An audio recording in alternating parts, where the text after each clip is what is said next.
Good morning, everybody, and welcome to Joseph Slifka Center for Jewish Life at Yale. For those of you who I have not had the pleasure yet of meeting, I'm Rabbi Leah Cohen, the Executive Director and Senior Jewish Chaplain here, and we are so happy to be hosting this symposium today. As the Center for Jewish Life at Yale, we are committed to a pluralistic community, one that celebrates the diversity of intellectual thought, faith experiences, and personal practices. This morning's symposium brings together luminaries across the spectrum of Jewish scholarly work and epitomizes the very essence of this commitment.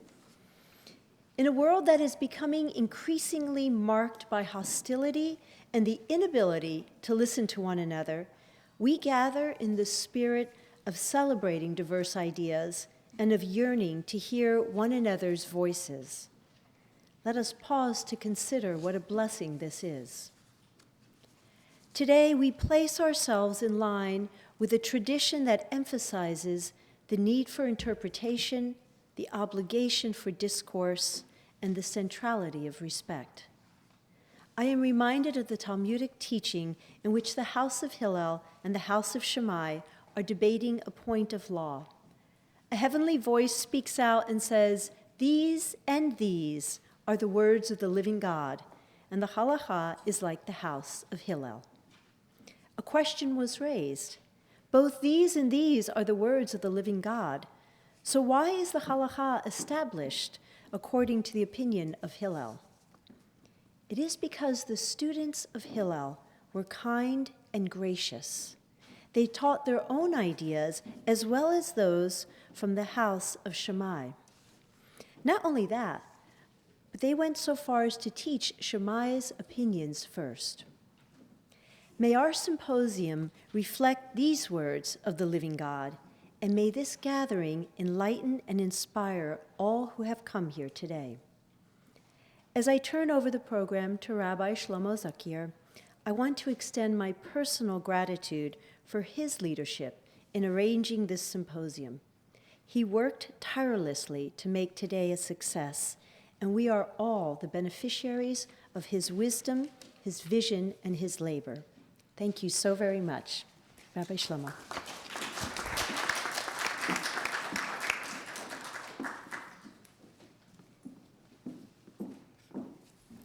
Thank you, Rabbi Cohen. Welcome, everyone, to the Slifka Center's Symposium on Divine Law, Revelation, and Authority. As promised, we will have Drs. Ricky Hidary and Rachel Shabbat Beit-Halachmi each review and discuss the significance of recent critically acclaimed books by Dr. Christine Hayes on Divine Law and by Dr. Ben Sommer on Revelation and Authority, and then we will have the two authors respond. As introductory points, everyone please make sure you have the handouts. They should be on the table right outside if you don't have one, and please make sure to silence any electronic devices.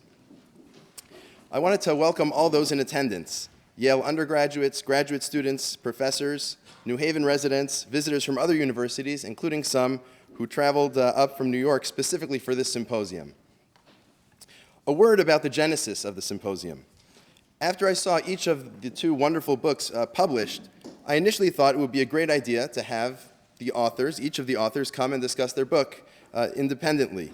When I raised with Dr. Sommer the possibility of having him speak at the Slifka Center, he suggested having both his book and Professor Hayes' book be discussed in concert with one another, and the idea of this symposium was born. In introducing this event, I want to note how appropriate it is that we are discussing these topics at this particular point in time. Less than 2 weeks ago, we celebrated Purim, when, according to rabbinic tradition, the Jews reaccepted the Torah, ki yamu v'kibelu ha-Yehudim, a phrase which appears on the cover of Professor Sommer's book, and one which exemplifies his approach, emphasizing human participation in the giving and interpretation of the Torah. And this Shabbat, we will be reading Parshat HaChodesh, the enactment of the Jewish calendar of months, which is understood in rabbinic literature as the first commandment given by God to the Jewish people, or in other words, the first divine law. How timely. And not only is our timing appropriate, but our location is as well. Ben Sommer writes that the kernel of his book stems from a talk he gave at the Hillel Foundation in Chicago in 1993. Christine Hayes writes that her book stems from a freshman seminar that she taught at Yale University. Where else would we discuss the confluence and relationship between these two books other than at the Slifka Center, which hosts the Yale Hillel?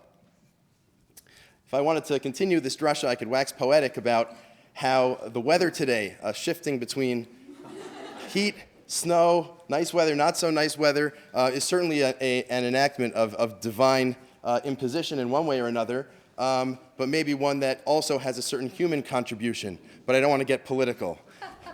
I think that ends the drasha portion. Professor Frad, who you'll be hearing from in a few moments, will introduce each of our speakers. So I instead have the happy responsibility of singing the praises of the two books, which are, I will add, available for sale in the hallway.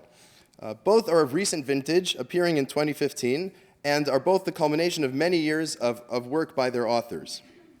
Despite the relatively short time since their publication, the books have already received several distinctions. What's Divine About Divine Law? Early Perspectives by Christine Hayes has won 2 book awards to date. It is the winner of the 2016 Prose Award in Theology and Religious Studies, not poetry, right? Prose Award. Awarded by the Association of American Publishers, and also the 2015 National Book Award in the category of scholarship, better known as the Nachum M. Sarna Memorial Award. Revelation and Authority, Sinai in Jewish Scripture and Tradition by Ben Sommer was a finalist for that same Nachum Sarna Memorial Award. Well, they couldn't both win it, right? I do not exaggerate when I say that these two are likely the top 2 Jewish scholarly books published in 2015, as has been reviewed by the National Jewish Book Award. Both of the books are remarkable and critically acclaimed because they manage to bridge the gap between questions of historical and scholarly interest, dealing as they do with the ancient sources, and the contemporary questions faced by those who care about the meaning of Judaism and Jewish law in the here and now. These books, which work within the bounds of their respective academic fields and simultaneously address matters of contemporary interest, are all too uncommon in today's hyper-specialized academy. All 4 of our speakers work on these 2 levels, and we are very lucky to have them together for our symposium. I will add one more gap that has been bridged by these 2 books. Among academics, there is often a divide between those who carry out philological and interpretive work and those who work on philosophical or theoretical questions. Both of these books unapologetically address both, engaging philosophy, whether Greco-Roman, German-Jewish, or otherwise, even as they take great care in interpreting the various texts rigorously. I may not be introducing our speakers, but I do wish to take this opportunity to thank them. Professor Hayes has been an inspiring scholar and incredibly supportive mentor in my doctoral studies here over the past few years, including in the planning of this event. As I mentioned, Dr. Sommer deserves credit for the genesis of this symposium overall. I will add that one of his earlier books was instrumental for my undergraduate thesis. I studied at Yeshiva University prior to coming here and had the opportunity there to learn from Dr. Hidary on multiple occasions, which I very much appreciate. Dr. Sabath Beit-Halachmi has traveled here all the way from Cincinnati to join us, and we are very excited to host her here today. For all of those things, thank you. I now have the honor of introducing the chair of this event, Professor Stephen Frad of Yale University. Professor Frad is the Mark Taper Professor of the History of Judaism and Chair of the Judaic Studies program here at Yale. He received his PhD from the University of Pennsylvania and has been at Yale since 1979. He has published 4 books, the most recent of which is entitled Legal Fictions, Law and Narrative in the Discursive Worlds of Ancient Jewish Sectarians and Sages, which discusses the interplay of interpretive, narrative, and legal rhetoric for the Qumran and early rabbinic communities. I will add that, as a student of Professor Frad's, I have benefited not only from his scholarly knowledge and expertise, but also from his kindness and graciousness with which he treats colleagues and students alike. Professor Frad.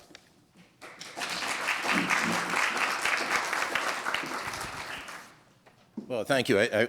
I expected I would be doling out introductions, not receiving one myself, but I'm very thankful for the opportunity to be here and to join in this what promises to be a very stimulating event. I had the challenge, went online last night to put together the high points of the careers of our 4 panelists, and I could take up the rest of the the session with all of their various pedagogical and scholarly accomplishments, but I know you came to hear them and not to hear me. So I'm just going to pick a few items for each of them, and you know how to Google them as well as I do. So our first speaker, and I'm going to introduce each in turn. Our first speaker, Richard Hidary, who I see is listed as Rabbi Doctor, meaning he's both rabbinically ordained and has a PhD. We have no medical doctors, as far as I know, on the panel, so all of you don't... What's that? Stay healthy. Stay healthy, that's it. Rabbi Dr. Hidary is Associate Professor of Judaic Studies at Yeshiva University Stern College for Women. And he's also a Distinguished Rabbinic Fellow at Congregation Sharit Israel. I'm told that next year he will have a distinguished fellowship at Harvard University. His PhD in Hebrew and Judaic Studies is from New York University, 2007. And he's the author of a very important book. It really relates directly to Leah Cohen's opening comments, the title of which is Dispute for the Sake of Heaven, Legal Pluralism in the Talmud, published by Brown Judaic Studies in 2010. So please join me in welcoming Rabbi Dr. Richard Hidary. Thank you so much. Wonderful to be here today. I want to thank everybody who contributed to putting today together, especially Rabbi Shlomo Zuckier, who we had the chance to study together at the other YU, Yeshiva University. And nice to see so many friends and faces that I know and I've read here. So, Rabbi Zuckier has given us the challenge and opportunity of bringing together these two deservingly award-winning books into conversation with each other and now with the authors as well. Both books focus on the meaning of divine law, yet they come at it with different approaches. Professor Hayes' book is descriptive, historical, academic, and encyclopedic. Professor Sommer's work is more prescriptive, as much contemporary as historical, and equal parts academic and religious. They address different aspects of divine law. Nevertheless, there is much overlap between the two, and both works have significant relevance to contemporary Judaism. So I'd like to begin with a summary analysis of Professor Hayes' work, then review Professor Sommer's work more quickly, and conclude with 3 points of contact between the two and their relevance to contemporary Judaism. So Professor Hayes asks a fundamental question: what qualifies a law as being divine? And so a simple answer might be because God authored it. Why should I follow it? Because God said so, as I tell my kids all the time, because I said so. And we can find this approach, in fact, in many places in the Bible. For example, source number 1 on the bottom of the handout. From Exodus, Moses went and repeated to the people all the commandments of the Lord and all the rules, and they said with one voice, all the things that the Lord has commanded, we will do. And for many contemporary Jews, that's the beginning and end of the story. Even all of oral law is subsumed into this, and rabbinic enactments themselves have divine sanction. As the Bible states, listen to the judges, to the legislators of each generation, which extends to the rabbis of each generation as well. However, this is not nearly the whole story if we care to expand our purview to include some of the neglected cornerstones in the voices of Qumran, Philo, Paul, and even within the Bible and rabbinic literature. There is such a wealth of differing views if we just take the time to read them very carefully. And that's precisely what both authors have done in their masterful and meticulously researched books. Professor Hayes, in order to begin to pry open the Jewish canon, places it within the framework of the Greek conception of divine law versus human law. So the Greeks had a conception of divine law, but for them, a law was not considered divine just because God said so, but rather because of its content. So for the Greeks, divine law must accord with nature, be rational, true, conducive to virtue, universal for all humankind, unchanging, and also unwritten.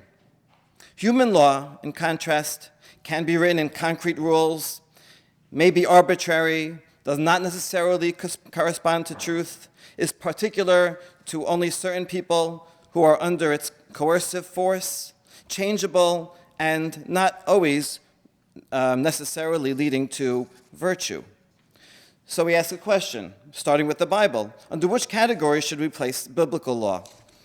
And the answer is, it depends which text you ask, because the Bible contains examples of both models.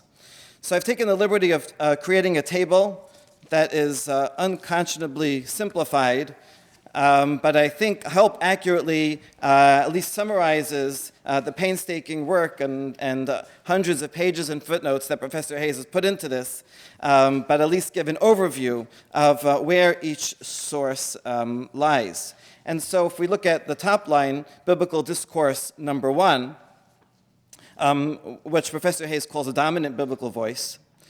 Here, this voice speaks of God's direct commandment of laws to Moses at Sinai, and these laws are particular to Israel, subject to divine clarification if needed, and coercively enforced.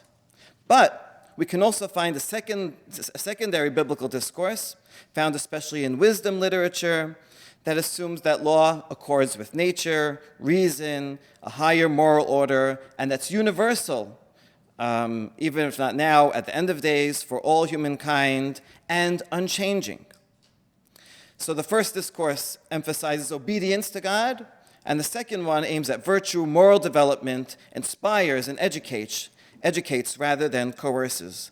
And so on this table, on the top line, you have the basic traits of Greek divine law, and this allows us to go through other sources and see how they fit in. So Hayes proposes that the presence of both models in the Bible leaves lots of interpretive room for later readers to come and construct different models of divine law that all gain authenticity by including different doses of this or that biblical voice. And we see this so clearly, especially in those who come into contact with Hellenism most directly. That's Philo and Paul. In many ways, they're similar because they accept the dichotomy of the Greeks between human law and divine law, but in that way they're also opposite. So Philo accepts the view of Greek divine law and says biblical law must fit into the Greek view of divine law, and therefore he's going to put yeses across the board. It's rational, it's static and unchanging, it accords with nature, it's universal even for all mankind, and the purpose is to educate and inspire. Paul, on the other hand, assumes that the biblical law fits into the category of what the Greeks call human law. It is not rational, it does change, not in accord with nature, and certainly not universal. And for that reason, he denigrates it and says it is not applicable, certainly not to non-Jews, and even to Jews, it's there just as a second best, because generally it leads to sin, but the Jews need it for a certain time period, but it certainly doesn't necessarily lead to virtue, and therefore, for everybody else, can be dispensed with. So we see these two poles in Philo and Paul, and then we can see lots of voices in the middle. So Qumran is an interesting example because sometimes we think of Qumran as being the most authentically biblical and not Hellenistic, but of course that's not true. And we see here that on the one hand, they don't accord it with rationality or universality, but they do take consciously or unconsciously from the Hellenistic world that they're in the idea that it's static and realist, accords with nature, although they continue with the idea that it's coercive. And so they have an interesting combination of the two.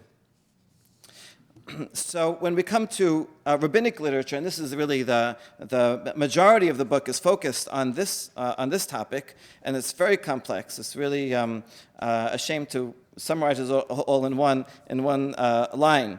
But Professor Hayes shows that rabbinic literature does include many voices, but there is a clear majority that emerges. The rabbis, on the one hand, confirm the status of Jewish law as divine, by which they mean more or less the literal word of God. However, they attribute to divine law all of the characteristics that Greeks assign to human law. It need not accord with truth or mind-independent reality. The rabbis are nominalists in contrast with Qumranites who are legal realists. While Hellenistic writers provide reasons for the commandments and show how they accord with nature and lead to virtue, the rabbis point to the irrationality of the commandments as proof that they are divine. We just read the parasha of the red heifer yesterday, the prime example of a law that has no reason, and for that very reason is proof that it comes from God. The rabbis often modify and change laws through enactments and legislation that sometimes even uproots a biblical commandment. In treating the law as what the classical Greeks would say human law, the rabbis accord with the first discourse of the Bible. Significantly, however, they do this knowing that they are breaking down the Greek dichotomy. So in other words, whereas the Bible is maybe continuing an ancient Near Eastern model to some degree, I'll get to more of that in a minute, the rabbis are in contact, and they tell us about these stories, these conversations with the Greek world. They know how the Greek philosophers would view their discourse, but they say it anyway. And so they're very conscious about the choices that they're making. So this book, Christine Hayes' book, is an extraordinary accomplishment in so many ways. On the one hand, it's a synthetic work that relies on so much previous scholarship, a lot of it very recent. I wonder how this book would have been able to be written even 10 years ago. Professor Hayes would have had to do all that work herself, rather than being able to rely on good scholarship that has come up in recent years. At the same time, Professor Hayes doesn't just rely on what people say, but carefully reviews everybody's sources, adds nuances, correct problems of methodologies of other writers. And so in that way, it's very much Professor Hayes' own voice. And more importantly, I think what this book succeeds in doing is organizing this vast spectrum of scholarship on diverse topics and texts over a long period of time into a neat and a very useful rubric. And using this rubric, we can then move forward and plug in any thinker from any point of time and see how many parts Greek, how many parts Hebrew they are. And we can mix and match, as the Qumranites did, and figure out what will be the best formula or one that we want to propose or advance in modern day communities. So this kind of big metadata analysis is going to be very useful. And so I went ahead and filled in a few more lines of the chart, which Professor Hayes alludes to in her last chapter, with Maimonides. Maimonides is, I'm assuming, is kind of unconcealed, reading the guide as modern scholars have read, and ancient and medieval commentaries, which is that he gives reasons for all the commandments.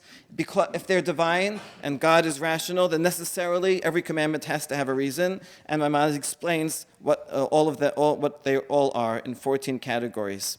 I think he would say that they are not static and they do change because he is also a halachist and fits into the rabbinic model in that sense, although he might distinguish between biblical laws that don't change and the way it's applied that does change. He is a legal nominalist. You can see that with impurity. He says explicitly purity is not something that really exists in something, but just a legal designation.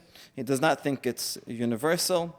And he emphasized over and over again that these coercive aspects are secondary. It's good for children or uneducated people, but really the law is there to inspire and educate us and is good for us in its content as well. And so he's not quite as radical as Philo, but follows more or less in that line of thinking.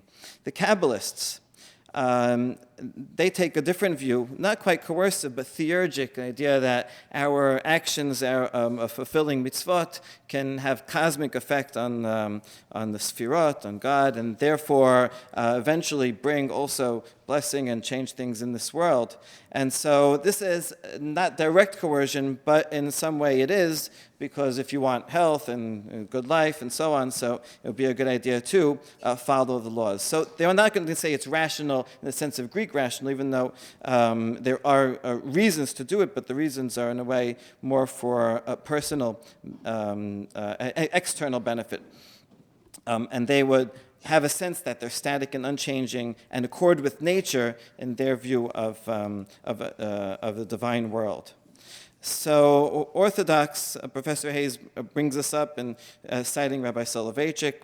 And the Briskers, interestingly, also have an idea that halacha accords with nature and is static and unchanging. Usually don't emphasize reasons for the commandments, at least not as a primary reason to do them, and also not universal. And so, well, what's interesting when you end up looking at this is that Qumran is similar to Kabbalists and the Orthodox. So even though these are very different time periods and groups, there are certain formulas that seem, patterns that seem to emerge, and we can talk about what the significance of that might be. And so with that, I'd like to turn to Professor Sommer. The next presentation will give a more extensive review of this book. I'm focusing more on Professor Hayes' book. But just to quickly summarize, Sommer is obviously personally inspired by the views of Rosenzweig and Heschel about prophecy and what that means. But he cites anxiety about the authenticity of their views within the Jewish tradition. So there's the stenographic model, where God dictated every single word and Moses writes it down. And Rosenzweig, Heschel, and Sommer are giving us a participatory model where the prophet is in dialogue with God as he thinks about the message and produces the text. So others have shown that some view of a participatory revelation go back to Maimonides and the Kabbalist Hasidic text. Sommer goes an important step further by showing that this view is present within the Torah itself. So Maimonides already quotes many of the biblical texts, but Sommer does so in a more systematic way using the modern tools of Bible criticism. He argues, for example, that the priestly Torah in particular describes a non-verbal revelation to Moses that extends past Sinai to span the whole of Moses' lifetime.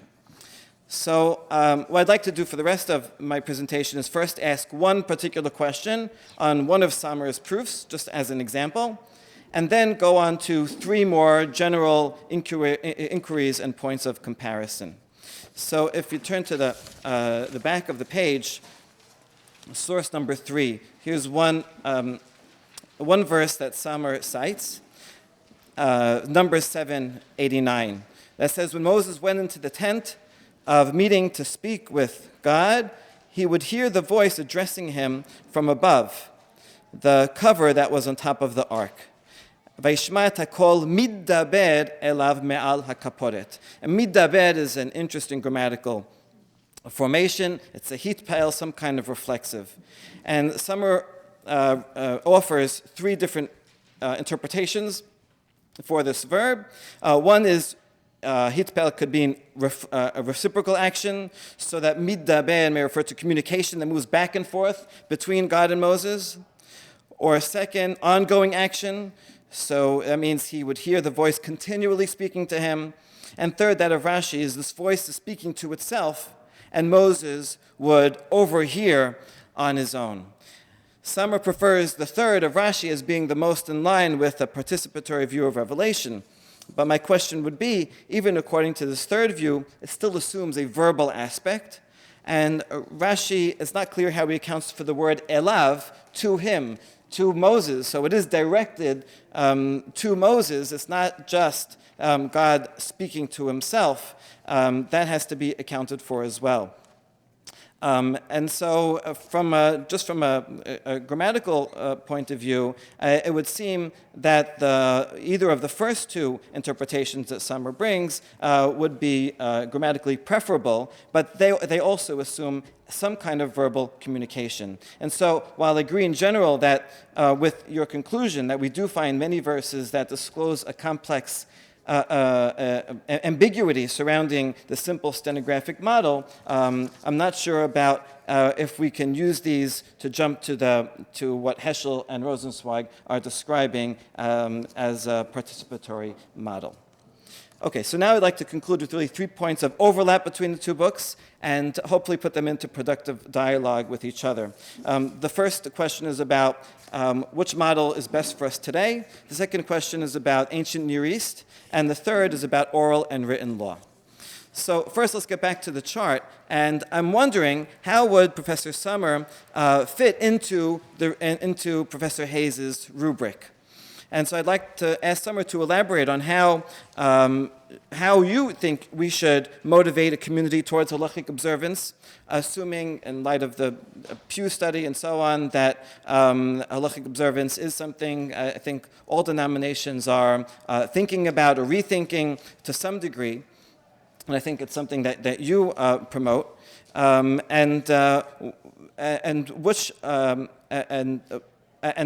this in light of Immanuel Kant. So both authors address this. Kant famously says that one should perform actions autonomously, by which he means self-subjugation to a moral, categorical imperative, rather than heteronomously for an external reason, like fear of punishment or reward.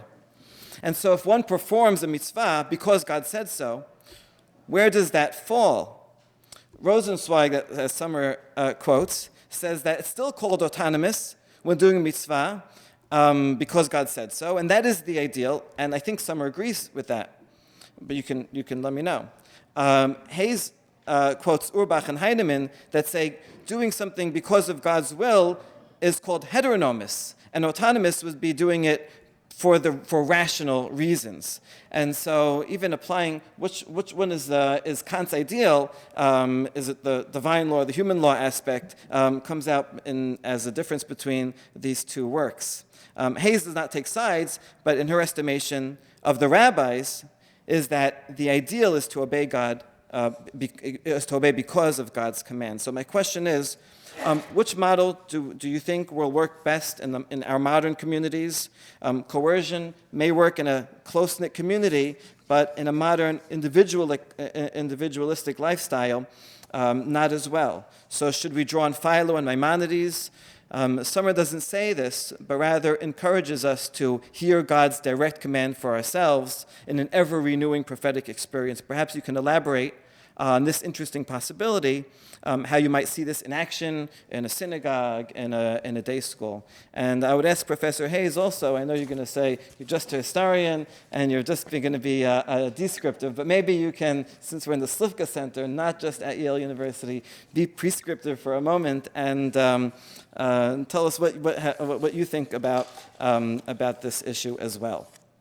Okay, my second point of comparison is that both books cite ancient Near Eastern civil law codes like that of Hammurabi, and correctly state that they were not considered divine, except insofar as the deity grants the ruler authority, but it's the king who actually creates the legislation.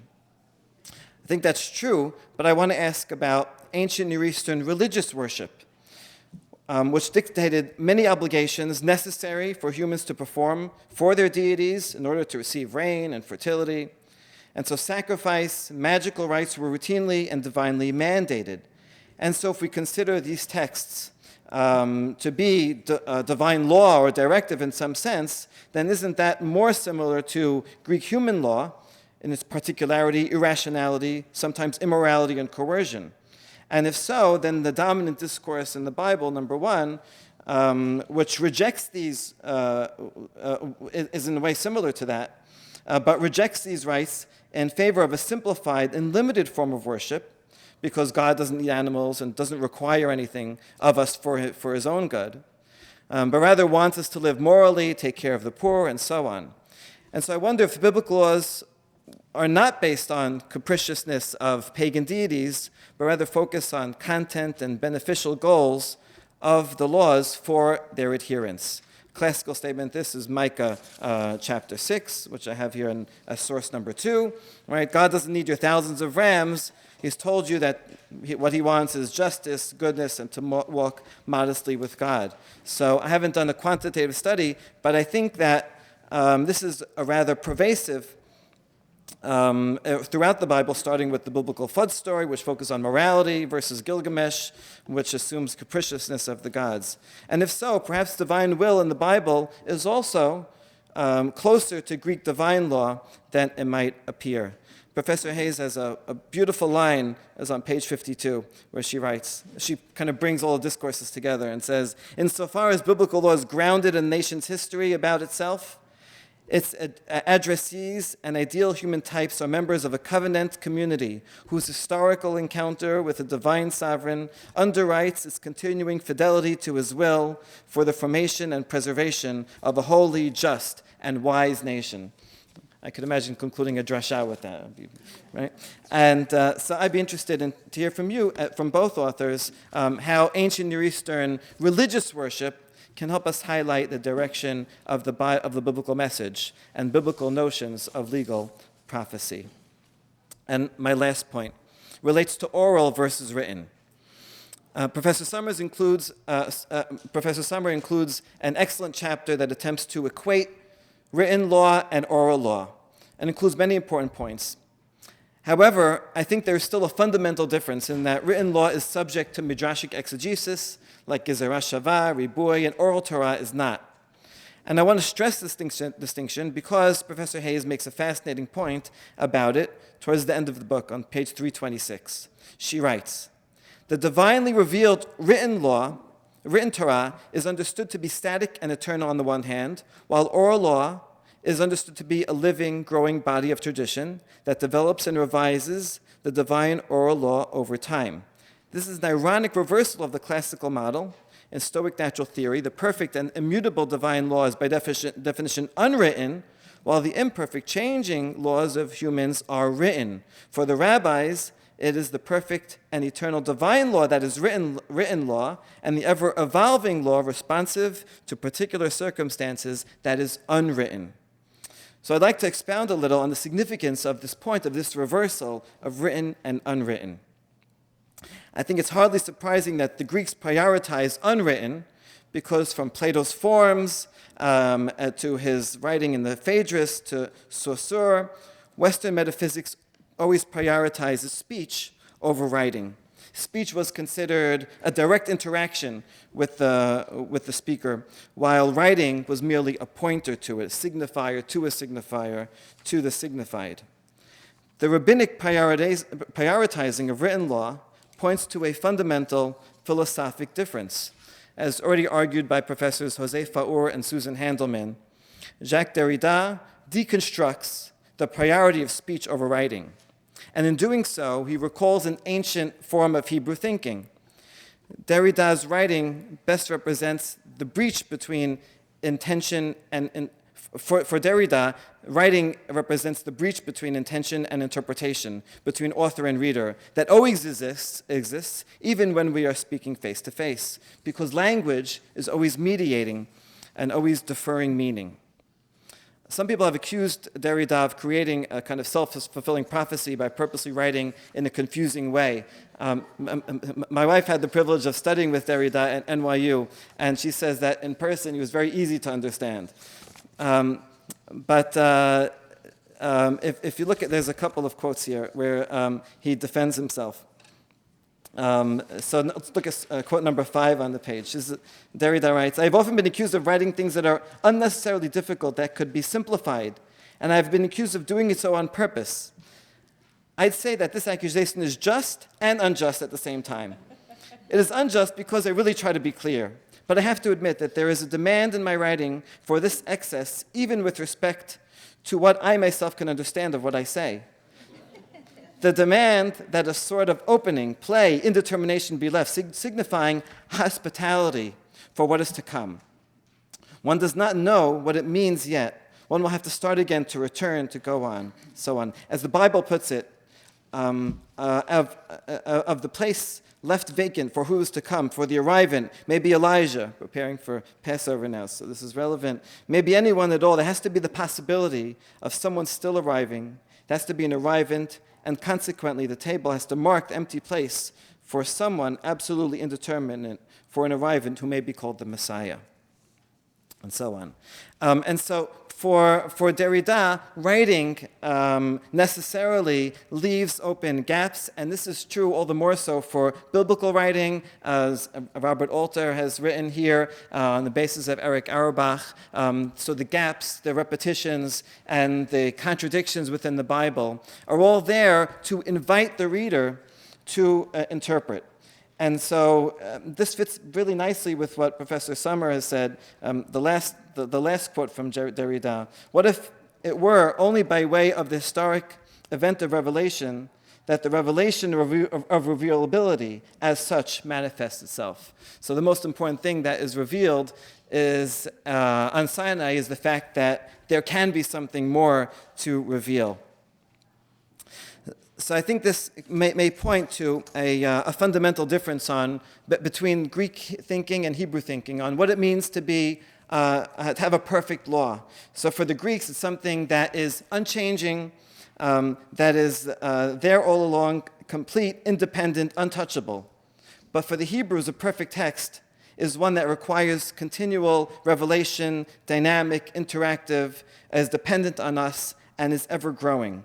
And so it's this shift between written and unwritten that really show us why, for Hebrew thinking, divine law must be written, unlike in Greek law, it must be unwritten.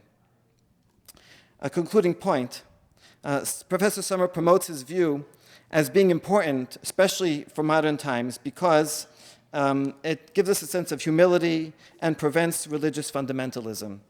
And Hayes' conclusion that in the approach of the rabbis, belief in divine law is dynamic and open to human interpretation, even and especially regarding issues of truth and morality, similarly promotes humility and pushes against any sense of dogmatism.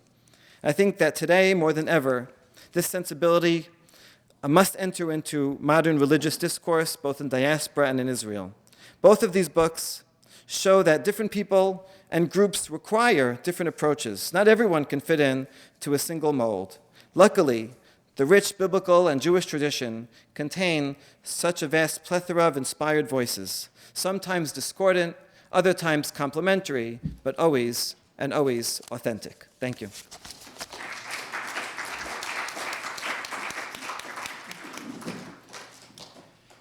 Well, I want to thank very much Richard Hidary for really taking up the task of this symposium, that is to draw a link between ancient wisdom and contemporary Judaism, if you will, between the academic and the homiletical, which I intend in a wholly positive way.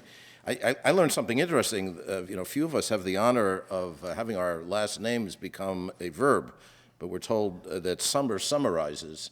So in that spirit, I can only summarize the accomplishments of our next speaker, Rabbi Dr. Rachel Sabath Beit-Halachmi, who currently is National Director of Recruitment and Admissions, as well as President Scholar and Director of the Office of Community Engagement at HUC, Hebrew Union College, JAR, Jewish Institute for Religion, in Cincinnati. And previous to those positions, she served for many years with the Shalom Hartman Institute, which itself seeks very much to create bridges between academia and contemporary Jewish life and thought.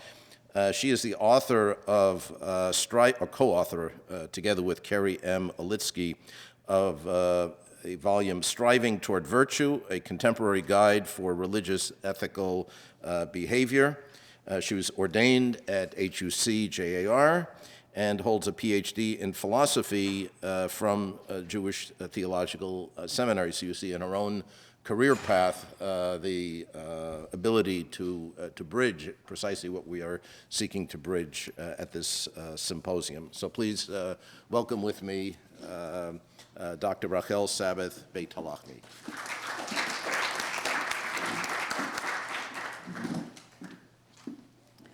Well, thank you so much. Actually, my biography actually does beg that question, right? Where might someone who served in Orthodox Reform and conservative institutions and taught, where actually might I come down on these issues?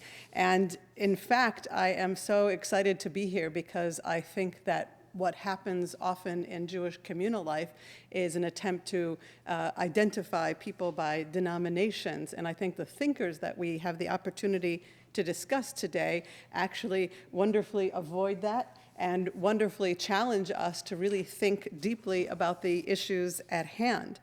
And so we have these connections. I want to point out another Hartman Institute connection, which I think is not insignificant. We've all spent time there. I spent the better part of 15 years there. But on both of the backs of both of your books, we have Professor Moshe Halbertal giving his praise. And obviously, he's been such an inspiration to all of us. I think that's an important connection as well.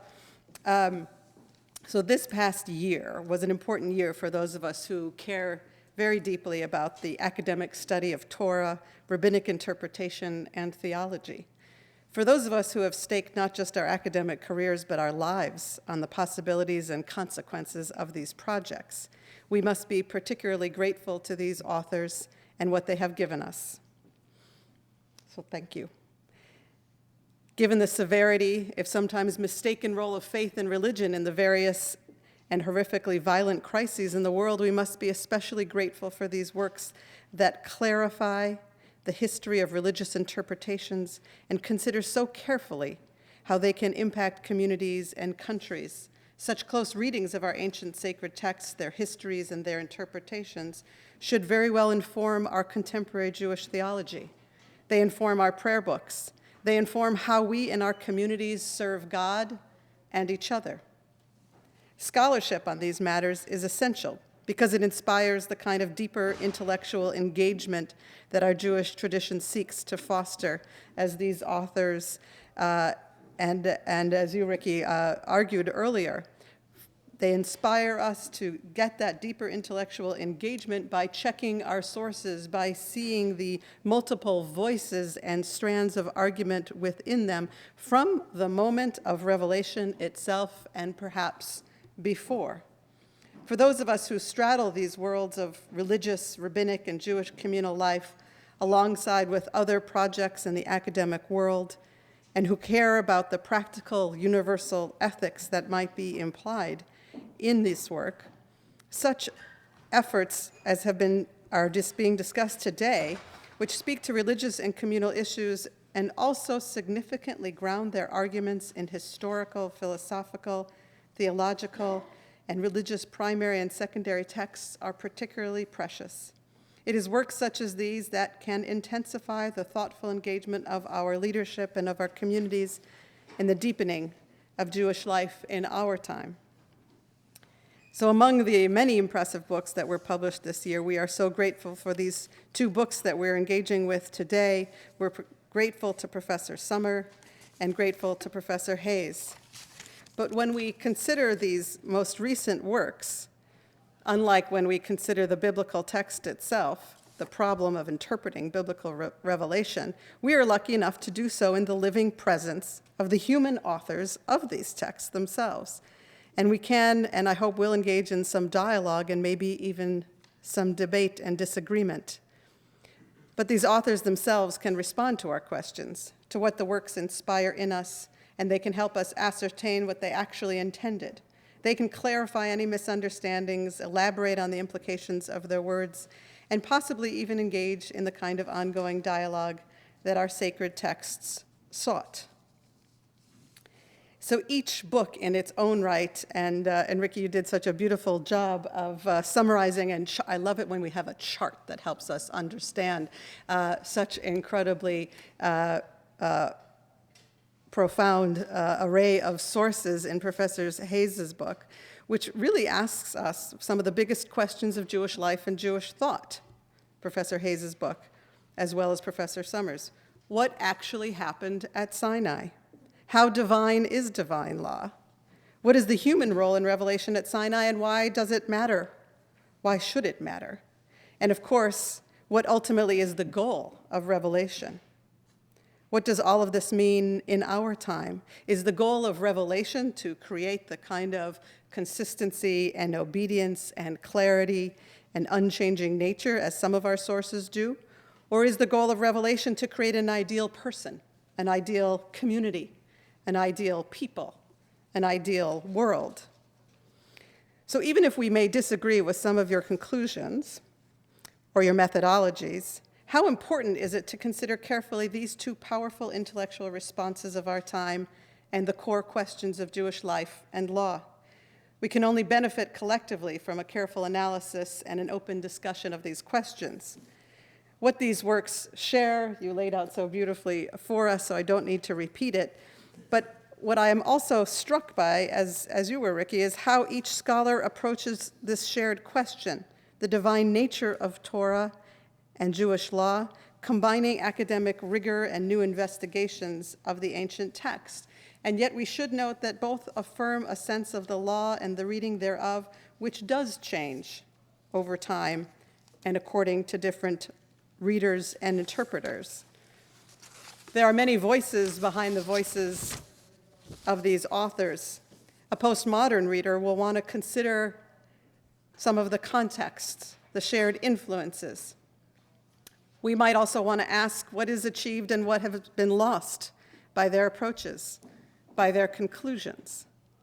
A closer reading of Professor Sommer's Revelation and Authority has many implications for those of us who live these ideas and teach them to Jewish leadership for the next generation.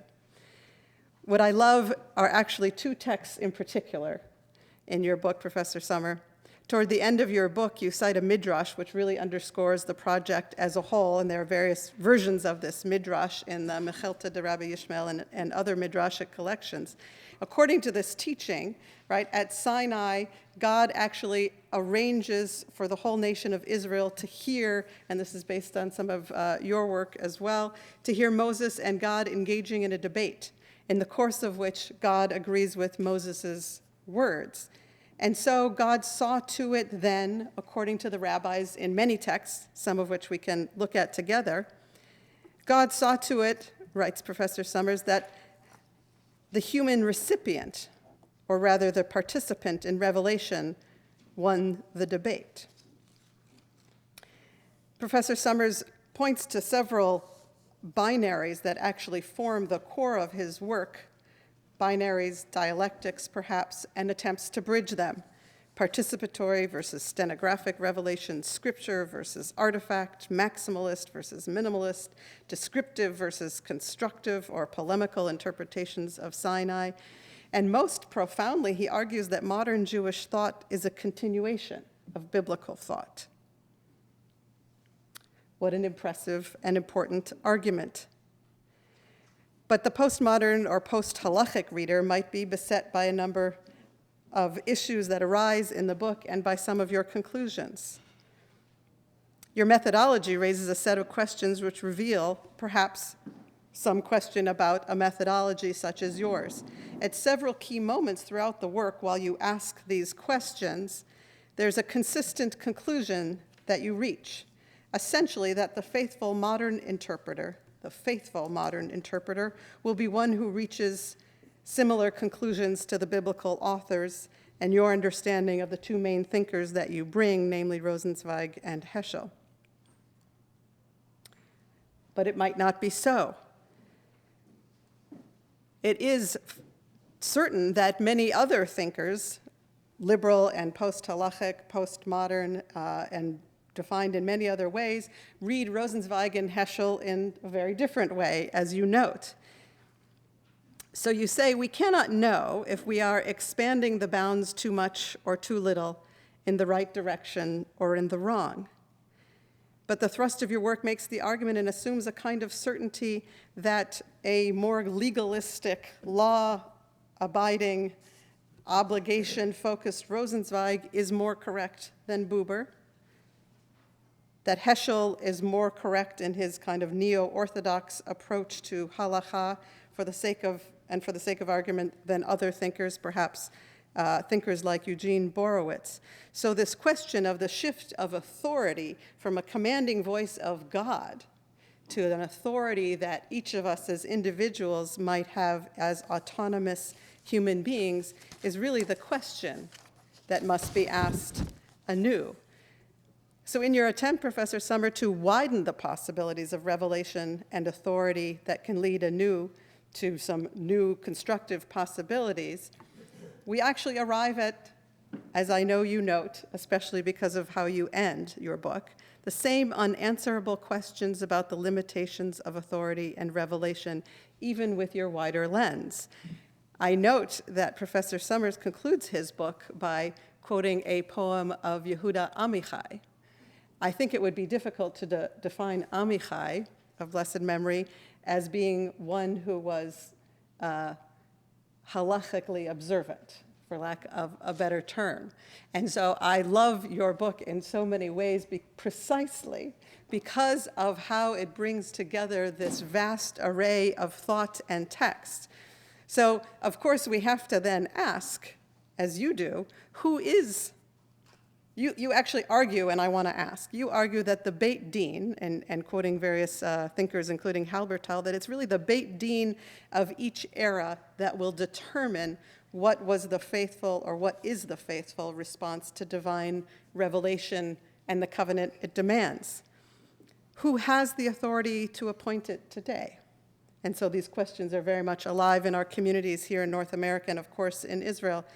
We live in an age, probably more than any age, of elu, ve'elu, ve'elu, ve'elu, these and these and these, so many potential interpretations and so many ways of living out what I would call a faithful Jewish life.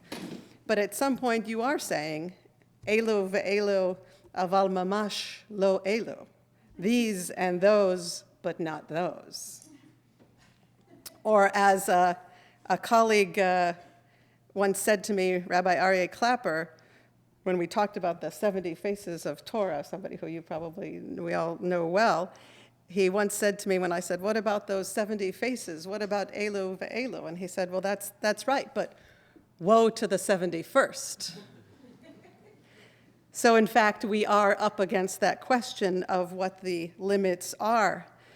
You refer to the question of ordination of lesbian women rabbis as an example of something that will be judged by history, but I think it's 30-some years now. It's 40-some years that women have been ordained as rabbis, and in the communities that I represent, which is, quite frankly, the majority of American-affiliated Judaism today, that's not even a question. So can such discourse occur only among the halachically observant to decide?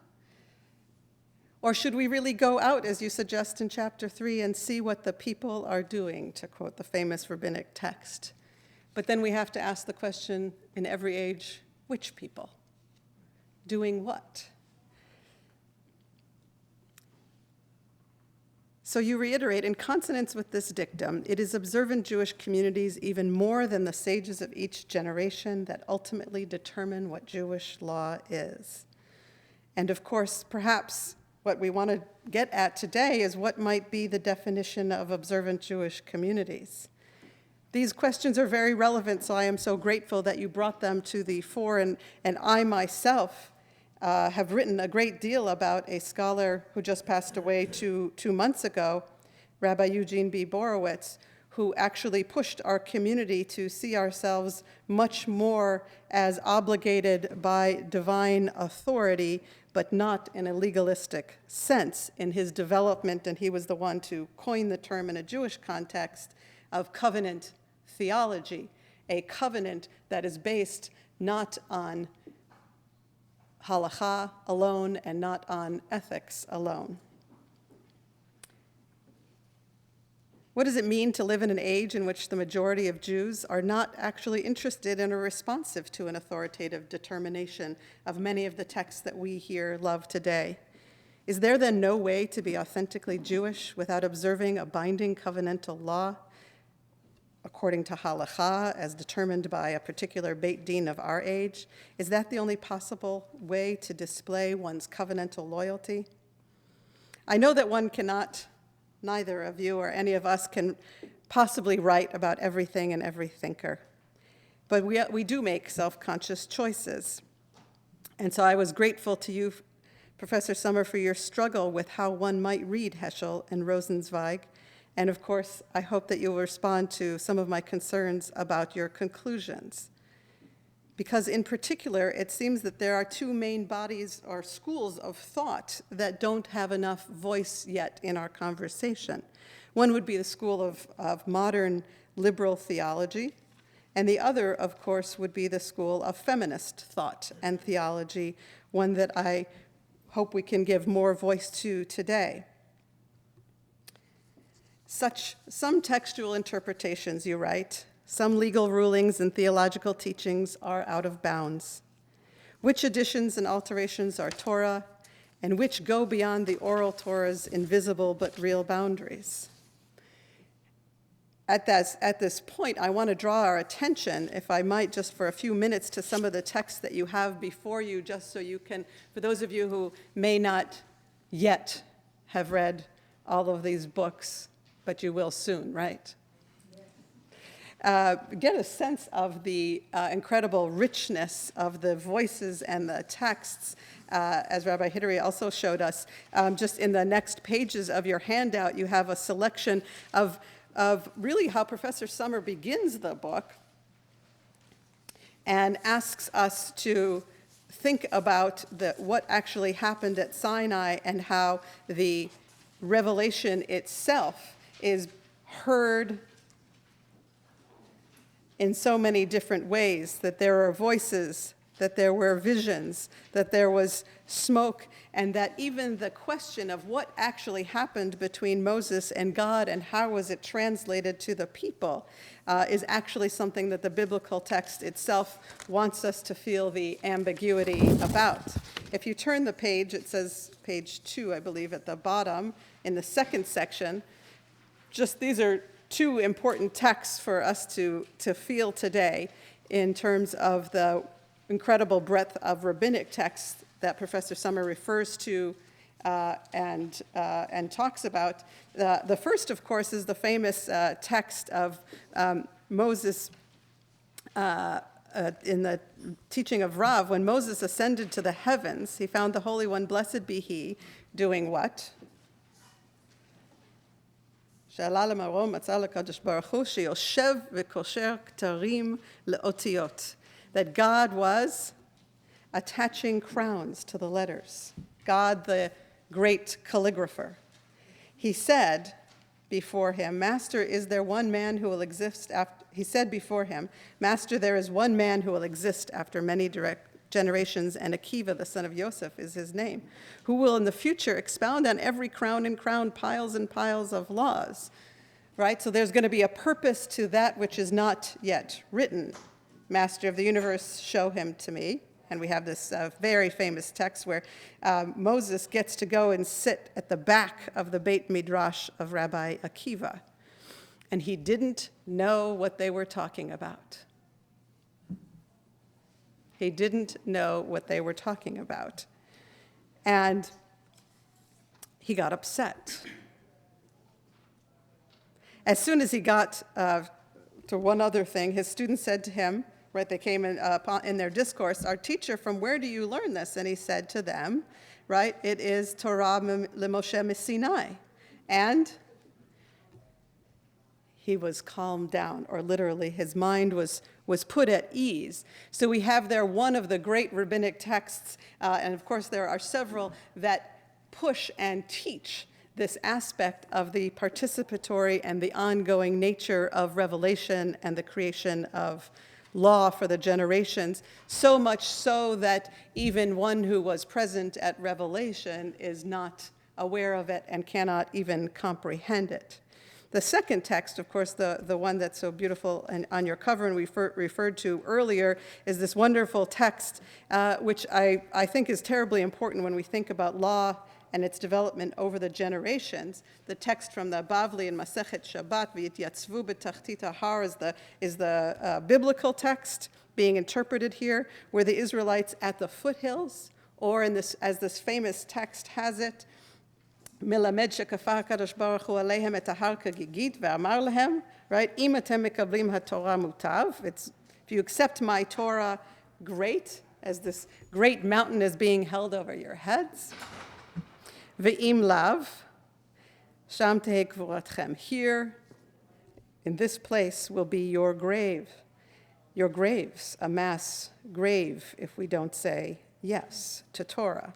Of course, there are many interpretations about this text over the ages, from the rabbis themselves to Levinas to the scholars here today, that it teaches us something very important about the Torah and about the moment of acceptance. There are many narratives. And yet the text concludes for us here, as was referred to earlier, that in fact it did take generations for the Jews to kimu v'kiblu, for the Jews to uphold that which they had already accepted. It takes generations and different interpretations for a Jewish community to understand how to uphold the law.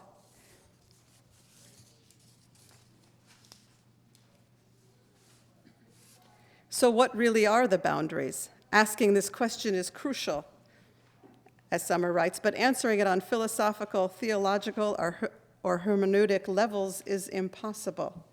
And yet the revelation that observant communities ultimately determine, and yet the realization that observant communities ultimately determine what is Torah shows that a reasoned answer is unnecessary. Because on a practical level, the answer, you say, is quite simple. Come back in 500 years and look around.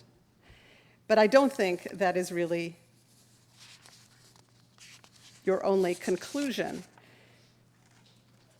I think what we need to do is perhaps add other voices to our conversation. And now I'll point your attention to the additional page here of modern and postmodern thinkers.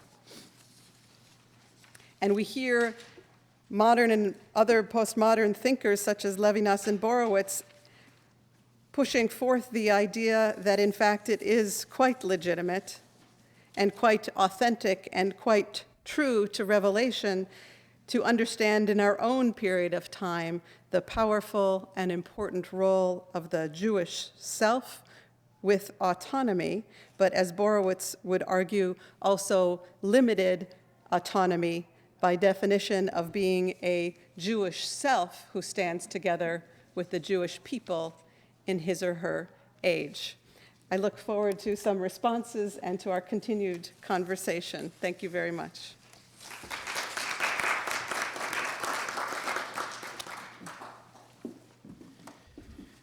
I'm particularly gratified that our first two speakers have not only given well-deserved praise to our two authors, but also challenged them and challenged us to think sort of beyond the rubrics and the lines that we normally operate within.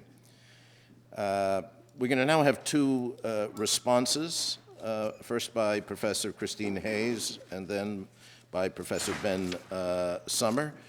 In calling them responses, I think the intent is not for them to have the last word necessarily, because then we'll have a period of open discussion, questions and answers with and from the audience. So we look forward to that as well.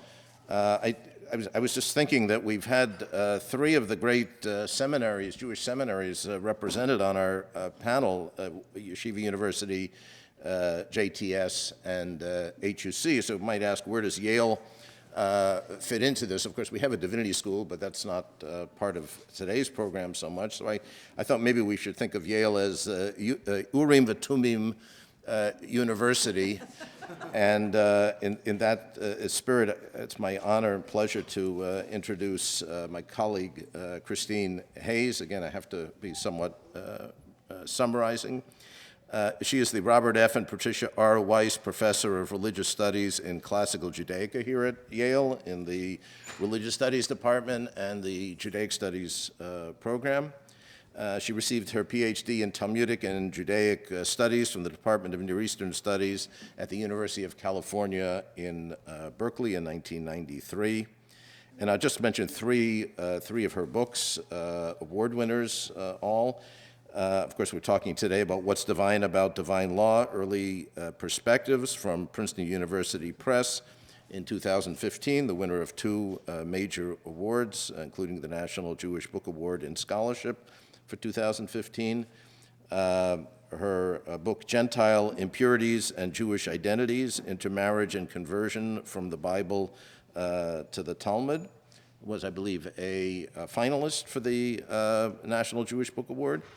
And her first book, deriving from her dissertation, Between the Babylonian and Palestinian Talmuds, Accounting for Halachic Differences in Selected Sugiyot, from Tractate Avodah Zarah, Oxford University Press, 1997, which was the winner of the Salo Baron Prize for her first book in Jewish Thought and Literature, awarded by the American Academy for Jewish Research. She's also received awards for her teaching and recognition, both undergraduate and graduate, here at Yale. So it's an honor and a privilege to invite her to respond, to reflect on the comments made by her colleagues. Thank you very much. I'll also offer my thanks to Shlomo Zukir for his work in organizing every detail of this day, and to the other members of the panel for devoting so much time to the ideas in my book and in Ben's book. It's every author's hope and wish that their words will be read with care and attention and comprehension, and you have done that, so thank you very much. Reading Ben Sommer's book, Revelation and Authority, was a real treat for me. I found myself very much in sympathy with Ben's embrace of modern biblical source criticism as enriching for readers of all religious inclinations. Modern biblical criticism exposes the many sources that have been brought together by a final redactor to form the biblical text, and highlights, therefore, the Bible's multivocality. Ben's instinct is that there's something very Jewish about that. Indeed, giving up on the unity and the univocality of the Bible, acknowledging its composite structure and its multiplicity, is not only intellectually honest, it also allows one to hear the many voices of ancient Israelite creativity and reclaim the Bible as a Jewish book, with deep affinities to the multivocal and dialogical corpus of post-biblical Jewish literature. In other words, although modern biblical criticism breaks down the imagined unity of the biblical corpus by digging below the redacted surface to expose the conflicting sources beneath, it makes possible a different kind of unity, a unity of ancient Israelite and Jewish tradition, later Jewish tradition, by letting us see how rabbinic, medieval, and modern debates often replicate and extend debates among the Bible's own sources. So viewed in this way, we come to realize that there's no reason to privilege the final redacted form of the text, and every reason to work to discern the discrete voices of the Bible's many sources.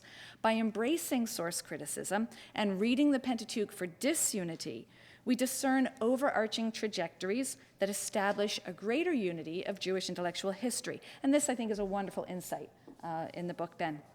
I also found myself very much in sympathy with Ben's description of interpretation as constitutive of the biblical canon itself. Certainly, scholars have known for some time and have written about the process of the composition and crystallization of the Bible and how it entails commentary on and revision of earlier layers by later layers. So this inner biblical exegesis is in many instances quite plain to see for those who will simply look. But Ben points out, as I like to do in my introductory course on the Bible, that the presence within the Bible of passages that gloss and interpret and contradict and transform earlier passages means that the biblical authors bequeathed to later readers not just a text, but also a way of relating to that text, as one whose authority does not preclude, but in fact seems to require dispute, revision, and modification.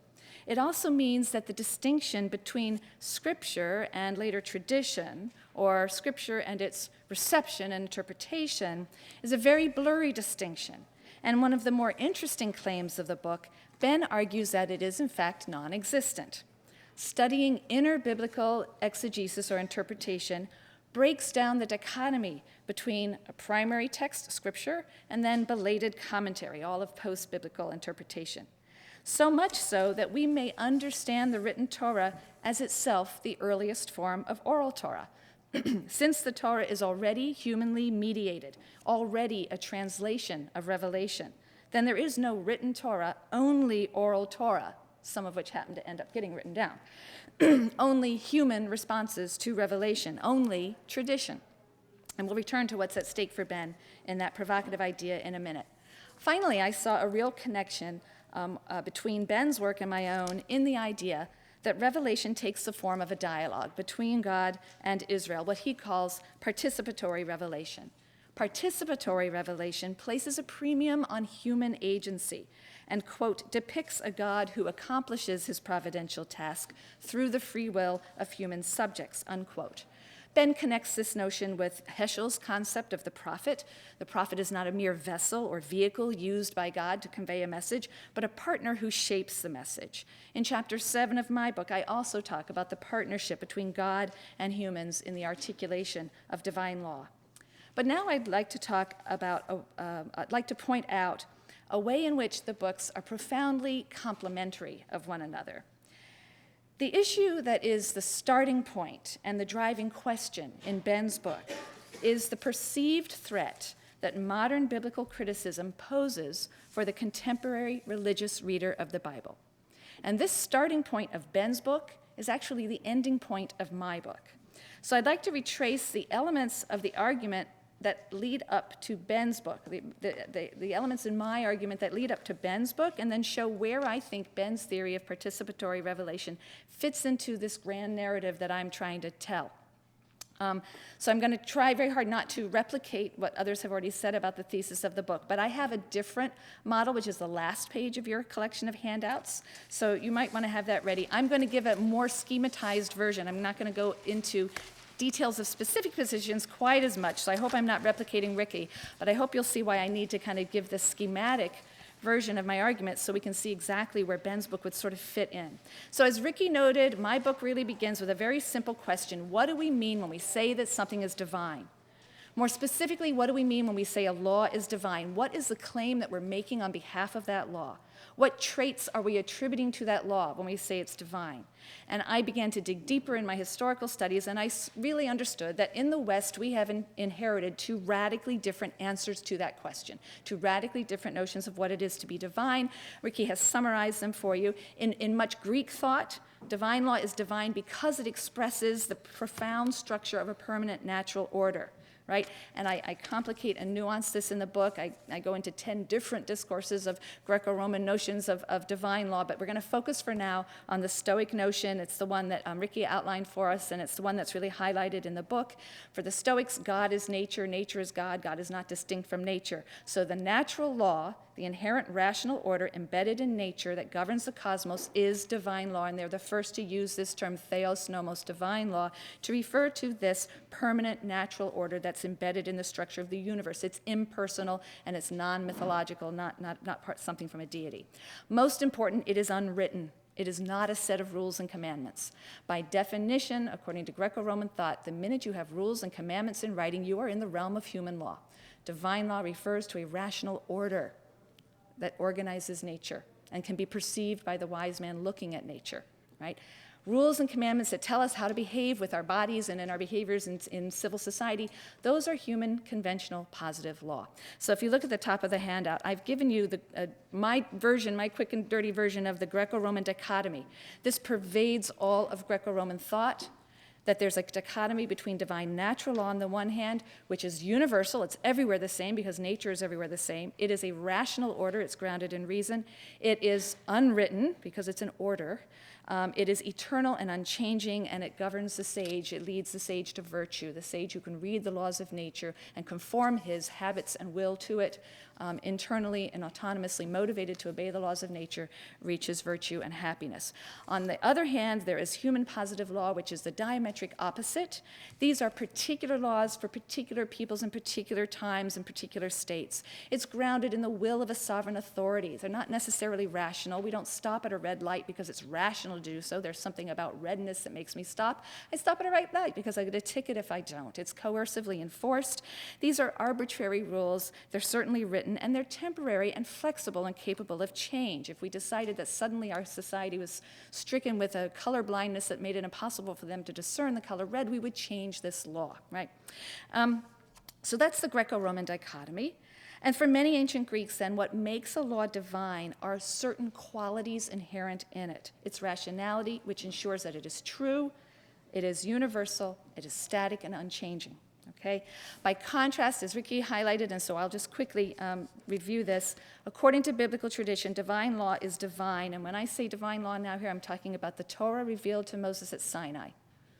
So the Torah revealed to Moses at Sinai is divine not by virtue of any inherent qualities in it, but because it emanates from a deity, a God who is the master of history.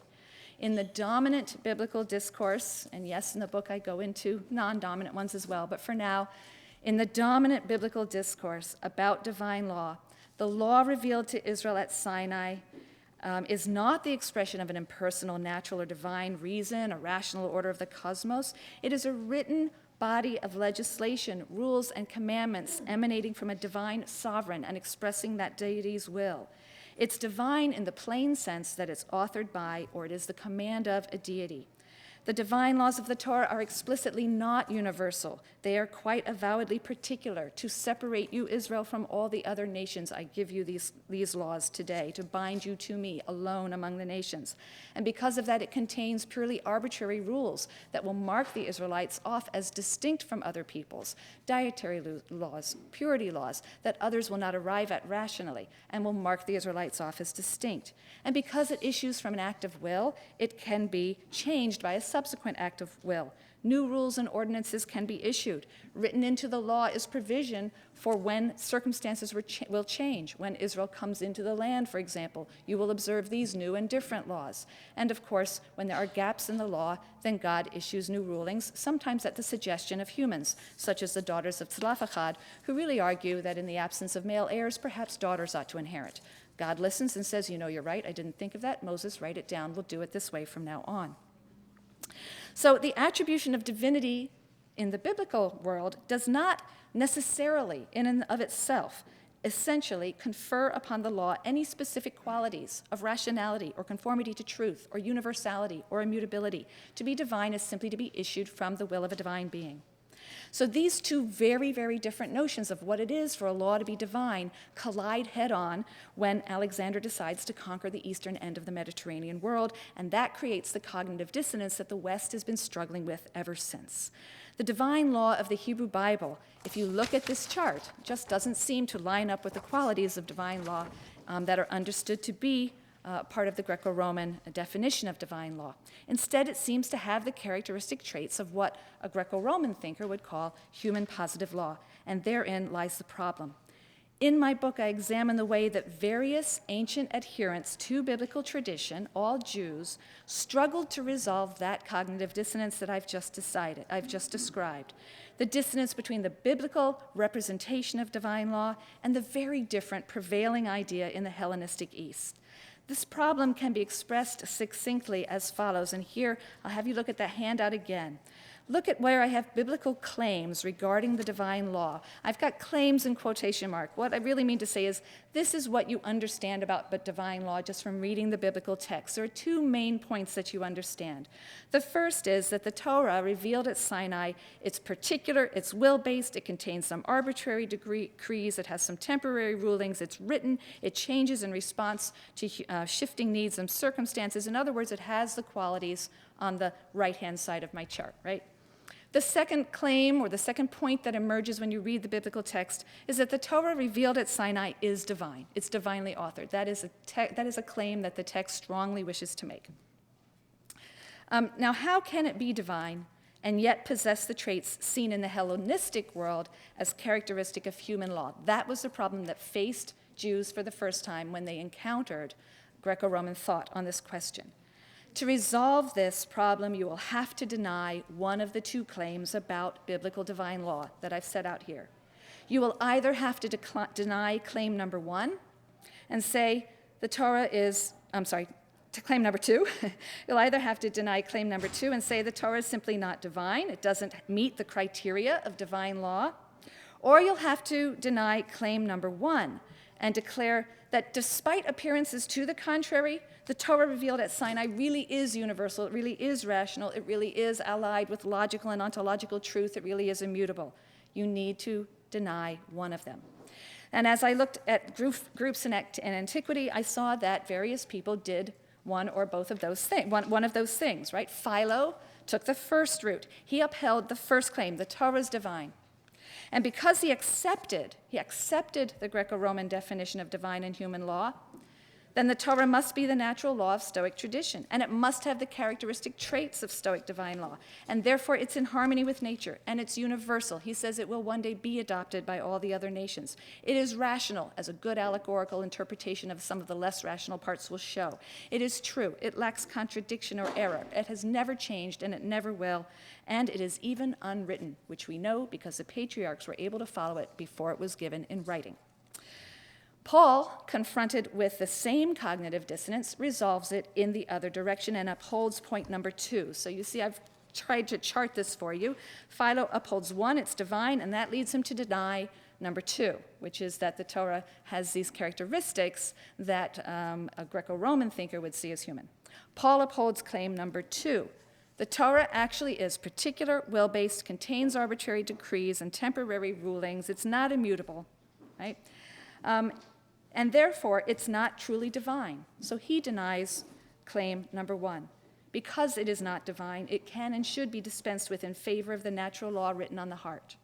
We'll skip now to the different response, going down to the bottom of the page, the response that occupies most of the space in my book, the response of the Talmudic rabbis. And when I set this out, then I want to turn to place Professor Sommer's book in this chart. So the third response, which occupies so much of the time in my book, is the response of the Talmudic rabbis. In the book, I argue that the rabbis simply walked away from the Greco-Roman definition of divine law. They rejected the definition of divine law prevalent in the Hellenistic East, and they constructed a portrait of divine law in defiance of that definition. The rabbinic construction of divine law, or Torah, simply challenged the classical assumptions about the attributes of divine law, that it allies with truth, that it's rational, that it's immutable. I devote a chapter to each of these attributes and show that the rabbis don't see the divine law as necessarily or conforming to or self-identical with truth. In fact, very often the law has to defeat truth, whether it's logical or formal truth or judicial truth or ontological truth. The rabbis also do not depict the Torah as intrinsically rational or universally accessible by reason. In fact, and as Ricky pointed out, there are many rabbinic passages that describe the laws as arbitrary decrees and attach special virtue to the irrational laws as opportunities to show utter obedience to God and earn special reward. And finally, they do not depict the law as immutable. On the contrary, the Torah is susceptible to moral critique and modification as the very mark of its divinity. In numerous texts, human characters criticize God directly for specific divine laws that are morally inferior. Sometimes God is courageous enough to admit his flaws and modify his behavior or his decree or his law to match the more ethical position proposed by his human interlocutor. For example, in one passage, when Moses objects to the severity of the punishment of stoning for certain sins, God revokes the punishment and institutes lashes instead. In this passage, the law is clearly divine, and at the same time, it is clearly in need of repair. So, like Philo, but unlike Paul, the rabbis upheld claim number 1, asserting that the Torah revealed at Sinai is divine. But like Paul, and unlike Philo, they upheld claim number 2, acknowledging that the Torah of Sinai is not universal, rational, immutable, and true, but particular, occasionally arbitrary, coercively enforced, and certainly mutable. But unlike both Philo and Paul, they alone upheld both biblical claims, that the Torah revealed at Sinai is divine, and the Torah revealed at Sinai is not universal, rational, free of contradiction, immutable, and so on. So they didn't shy away from attributing to the divine Torah features considered by others in antiquity to be unfailing indicators of human positive law, and they saw those features as evidence of the divine law's divinity.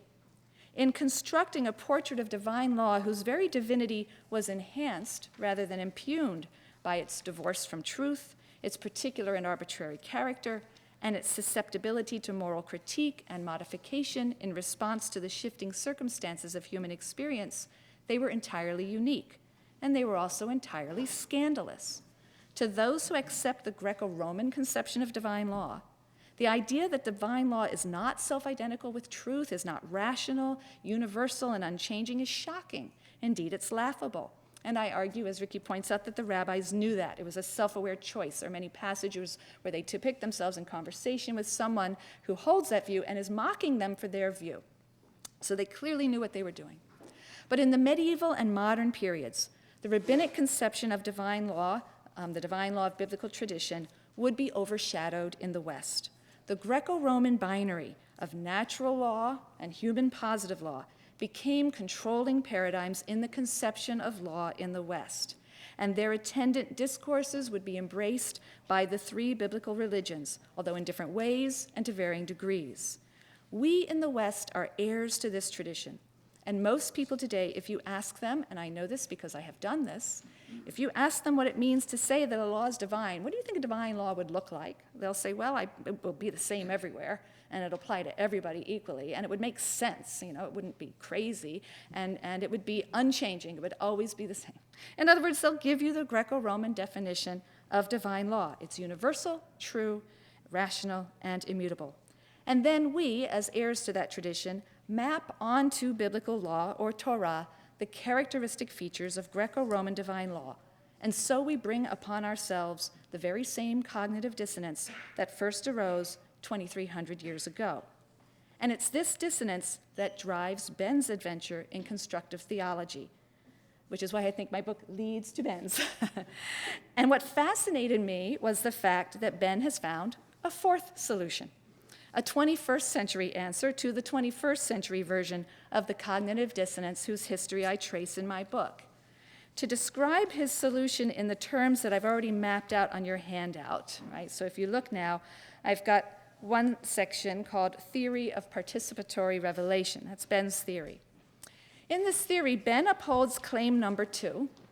Like the rabbis and like Paul, he openly and with total intellectual honesty acknowledges the plain fact that the Bible and biblical law contains contradictions. It violates rational morality sometimes. That's an element that Ben adds. And it depicts the law as mutable, as changing. But it's in regard to claim number 1 that Ben innovates. Through his theory of participatory revelation, he asserts that the written Torah is human. Human in the sense that it's a human response to divine revelation, but human nevertheless. Now, this theory enables him to distance the divine from those features of the text that he sees as imperfect. This might look a bit like Paul. In fact, it looks a lot like Paul, who took these features of the text as evidence of the human composition of the Torah, of the law. But this is, of course, oh, wait a minute. Oh, this is what happens when you have arrows pointing to different places you're supposed to go. But this, of course, creates a problem of authority. For why, and hence the name of the book, right? Revelation and authority. It gives us a new participatory theory of revelation, but it immediately raises a question of authority. For why should one be faithful to this law if it is essentially human? Which was, of course, and Paul's answer was, well, guess what? You don't have to be, okay? Ben argues that the human character of the law does not undermine its authority. For Jews have long accepted the recognized authority of oral Torah, even though it is a mix of primarily human and divine elements. So this is what he writes. Once we realize that the Bible is a part of oral Torah, it is itself a response to revelation. It's a human response to divine revelation, and therefore it is itself not scripture so much as tradition, as oral Torah. Then the sting of biblical criticism loses its force. So we see what was the driving concern for Ben. The sting of biblical criticism, the idea that the text is flawed, not perfect, is one that seems to threaten its divine status. So let's say it's human after all, and let's call the Bible a part of the oral tradition. Then the sting of biblical criticism loses its force. But again, this creates a little bit of the problem of authority. And so he writes, we recognize that the Bible is not entirely divine in origin, that its verbal formulation may be entirely human. But for Jews, this realization need not shake any foundations. Judaism has long recognized a realm of religious authority that is a mix of human and divine elements, and that realm is the main source of Jewish religious practice and belief. The Talmuds and related literature of the Oral Torah have played this role for centuries, and these texts' mixed parentage has not caused dismay. I see no reason that recognizing the same sort of mixed parentage for the Bible should present a problem for committed Jewish communities. So by arguing that the human composition of the written composition of the written Torah simply shifts it into the category of oral Torah, Ben is able to rescue the written Torah's authority. And this is a crucial difference then between Ben and Paul. But it's important to note that it's important to note that Ben's response is not that of the rabbis. Ben's response differs from the rabbis because Ben accepts and operates within the Greco-Roman dichotomy, one that I think is so powerful and prevailing in the West today, I'm not sure we can do otherwise, right? He accepts and operates within the Greco-Roman dichotomy, assuming that for a law to be divine, it must be free of contradiction and immutable, and thus any law that features contradiction and mutability must be essentially human rather than divine. His innovation and brilliance comes in his ability to create a theory that renders the divine law human without, at the same time, undermining its authority, and he does so by assimilating it to the category of oral Torah. But if, like the rabbis, we were simply to reject the culturally specific Greco-Roman conception of divinity, and Ricky, you asked me maybe if I would be prescriptive, so this is as much as you're going to get, okay? If, like the rabbis, we were simply to reject the culturally specific Greco-Roman conception of divinity, then the cognitive dissonance disappears, and we can be maximally intellectually honest. Like the rabbis, we can accept that the law contains elements of contradiction, irrationality, variability, without fearing that these features contradict the law's divinity or undermine its authority. Clearly, the rabbinic construction of divine law is as scandalous today as it was 1,500 years ago. And we in the West resist the idea that a law that is particular rather than universal, not necessarily aligned with logical and ontological truth, at times arbitrary and irrational, subject to change and evolution, is divine rather than human. But who says? Perhaps there's something to be gained from bringing the rabbinic construction of divine law out of the shadows, from considering the possibility that a law and a text can be divine without being universal, absolute, unchanging truth, that a law can be divine and, because it's divine, must be dynamic and precisely not static, engaged in the thick and messy labor of figuring out the conditions of human thriving, which right from Genesis 1, by the way, seems to be the Jewish God's primary obsession and a task for which he so desperately needs help. I want to end, therefore, by reading one wonderful text that is discussed in my book. It's a great text because it shows how God depends so desperately upon human beings to get him out of the mess that he has made sometimes with his own law. This is a passage from Exodus Rabbah. It comes from rabbinic interpretation of the golden calf story. If you recall that story, just as God is giving the Ten Commandments to Moses and concluding the covenant after a 40-day tete-a-tete with Moses at the top of Mount Sinai, the Israelites are committing the sin of the golden calf at the foot of the mountain. God becomes aware of this and is ready to call the whole thing off. Get down, Moses, your people who you brought out of Egypt, your people, Moses, your son, have sinned. They've quickly gone astray and they have sinned against me. Get down. I'm going to destroy them all. My anger will blaze forth. I will destroy them all, and I will start again and make a great nation of you. And then the text says, Vayichal Moshe, which is Moses prayed, implored God. But the word Vayichal is a very ambiguous root.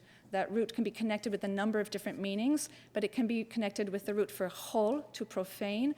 And when you annul a vow, you profane the vow. You took a vow by saying the sacred name of God. Therefore, to undo a vow, you had to profane it. So Vayichal, in a playful way, is taken by the rabbis here, not as Moses implored the face of God, but Moses absolved God of a vow. Another explanation of Vayichal Moshe, Moses implored the Lord his God. Rabbi Berechia said in the name of Rabbi Isaac that Moses absolved the creator of his vow. How? When Israel made the calf, Moses began to implore God to forgive them, but God said, Moses, I'm stuck. I've already taken an oath. And he cites his law from Exodus 22:19. Moses, we were just up here for 40 days. Remember that one back in Exodus 22:19? It says, whoever sacrifices to a god other than Yahweh shall be prescribed, destroyed. I have no choice. I made this law and I'm stuck with it. I cannot retract an oath which has proceeded from my mouth. And Moses said to him, Lord of the universe, didn't you grant me the power of annulment of oaths over there in Numbers 30, verse 3? Just read ahead a little bit, because that's where you say that if a man makes a vow, he shall not break, yachel, he shall not break his pledge, meaning he himself cannot break his pledge, but a scholar can absolve his vow if he consults with him. And any sage who gives instruction, if he wants others to accept his decisions, he really should be the first to observe it. So you've given this instruction, and you should be the first to observe it. So since you have commanded me concerning the annulment of vows, it's only right that you should seek to annul your vow as you have commanded me to annul the vows of others. And thereupon Moses wrapped himself in his cloak, and he seated himself like a sage, and the Holy One, blessed be he, stood before him like a petitioner, petitioning for the annulment of his vow. I have this wonderful image of Moses sitting there and God standing there, hat in hand, very sheepishly saying, I really said something I didn't mean, and I'm so sorry. What did Moses say to him? A shocking thing. He said, do you now regret your vow? And he said to him, I regret the evil which I said I would do unto my people. You will recall that is the outcome in Exodus 32, when Moses says, please don't kill them. Just remember the forefathers, and what would the neighbors think? The Egyptians will think you're terrible. Just don't do it. And it says, Vayinachem Hashem, God regretted the evil he said that he would do. And so the rabbis are playing with that. And when Moses heard this sign of regret, he said, it is absolved for you. It's absolved for you. There's neither vow nor oath any longer. And this is why it says, Vayichal Moshe, meaning he absolved the vow of his Creator. God can be trapped sometimes by his own law into doing what he would rather not do in this world, and it is up to us to rescue him.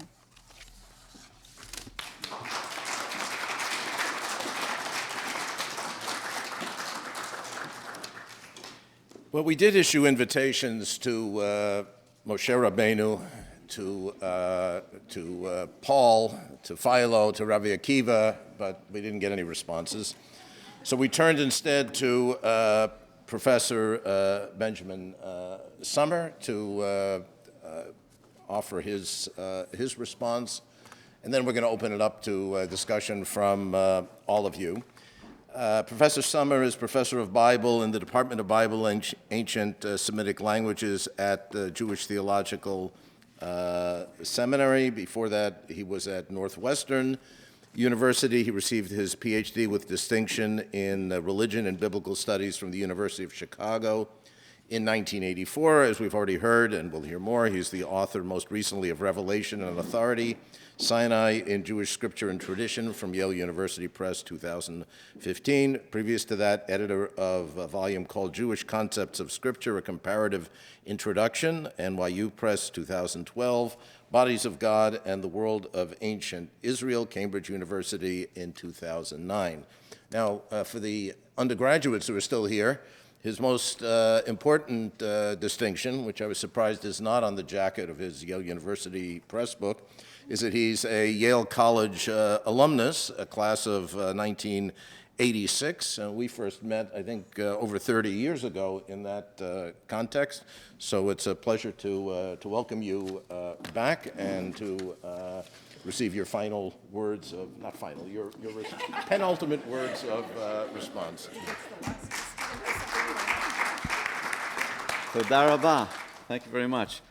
It's a particular pleasure to be here, to be back here beneath the elms, so to speak. And I really appreciate the work that the other panelists put into reading these two books, neither of which is especially short, and reading them relatively quickly. I very much appreciate Hillel for sponsoring this event and all the work that Shlomo put into this. Like all of us, I speak in many, many different places with some frequency, but being back here is a particular pleasure. And being on a panel comparing Christine's books and my books is also a particular pleasure because our careers have had certain parallels. Though we've never been at the same institution at the same time, our books have won many of the same awards. I think your book won Salo Baron in 1998, my book won Salo Baron in 1999. And not only have we had very parallel careers, won the same awards, but we seem to have gravitated from somewhat different angles in the last 10 years or so to really to the same topic. And I think that you're right, that in many ways my book starts where yours finishes. I think it's a matter of some good fortune for both of us that the books came out in 2015, because otherwise we would have had to have each read the other book, and the bibliography would have become that much longer, and the books would have become that much more complex. I think that each book, the books are complementary. I think that they bolster each other. And in some ways, of course, they also challenge each other. I think that you have a very interesting point that my book is buying into a particular dichotomy, and it's precisely by buying into that dichotomy that the rabbis refuse to buy into that I'm forced into the position of creating this theology that I'm forced into. At the same time, I think my book also might challenge certain aspects of yours, Christine's. And on this point, that's where I'd like to begin. You asked the question, when does the dissonance between notions of divine law begin? And you answer it begins after Alexander, that is, after the Greek notion is brought into contact with the biblical notion, with a Hebrew notion. But what I'd like to suggest, in part on the basis of my book, is that perhaps in an inchoate form, that dissonance is already there in ancient Israel. Indeed, the dissonance is already there in the Pentateuch itself. When we compare the conceptions of laws that we find, the conception of law that we find in the different biblical sources, in D, E, and P in particular. Actually, Ricky, if you could hand me my water, I'd appreciate that. Thanks. Because when we look at the biblical D source, Toda Rabba, the Bible's D source, which is basically the book of Deuteronomy, gives us a picture of a law that is strikingly similar to the Greco-Roman notion of divine law. Not identical, and also not as self-consistent or as, in a sense, as philosophically articulated. But indeed, we do get a notion of law that comes from heaven, that is grounded in reason, that is educational in nature, and that is unchanging. In fact, some of the core passages we both quote at various points, Deuteronomy 4:13, for example. Indeed, the law shouldn't change, and indeed the law comes verbally from heaven. So we've got a law that is unchanging and heavenly, and very clearly in chapter 4, grounded in reason, something that any reasonable person would admire, and therefore educational in nature. But in the P source, in the priestly source that we get in earlier parts of the Pentateuch, especially in Leviticus, the law is changing. The law seems to be a mixture of heavenly and earthly elements. The E source, especially back in the book of Exodus, in the middle of the book of Exodus, is interesting because the E source not only allows both ways of understanding the law. You could read E to be very similar to D, presenting an unchanging law that is heavenly in origin, but you could also read E in such a way as to see that E is saying that the law is the result of human and divine participation, and therefore it's imaginable that to some degree it might be changeable.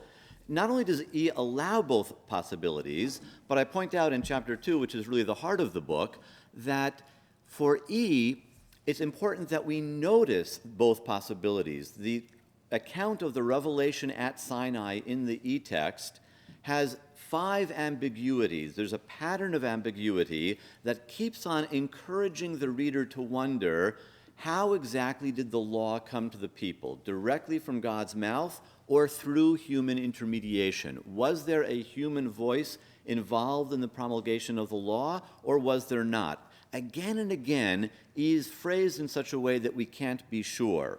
So that E actually wants us to think about both of these possibilities and wants us to be debating them. So to this extent, I think actually that the dichotomy, in a somewhat more amorphous form, was already there before Alexander brought the gifts of the Greeks.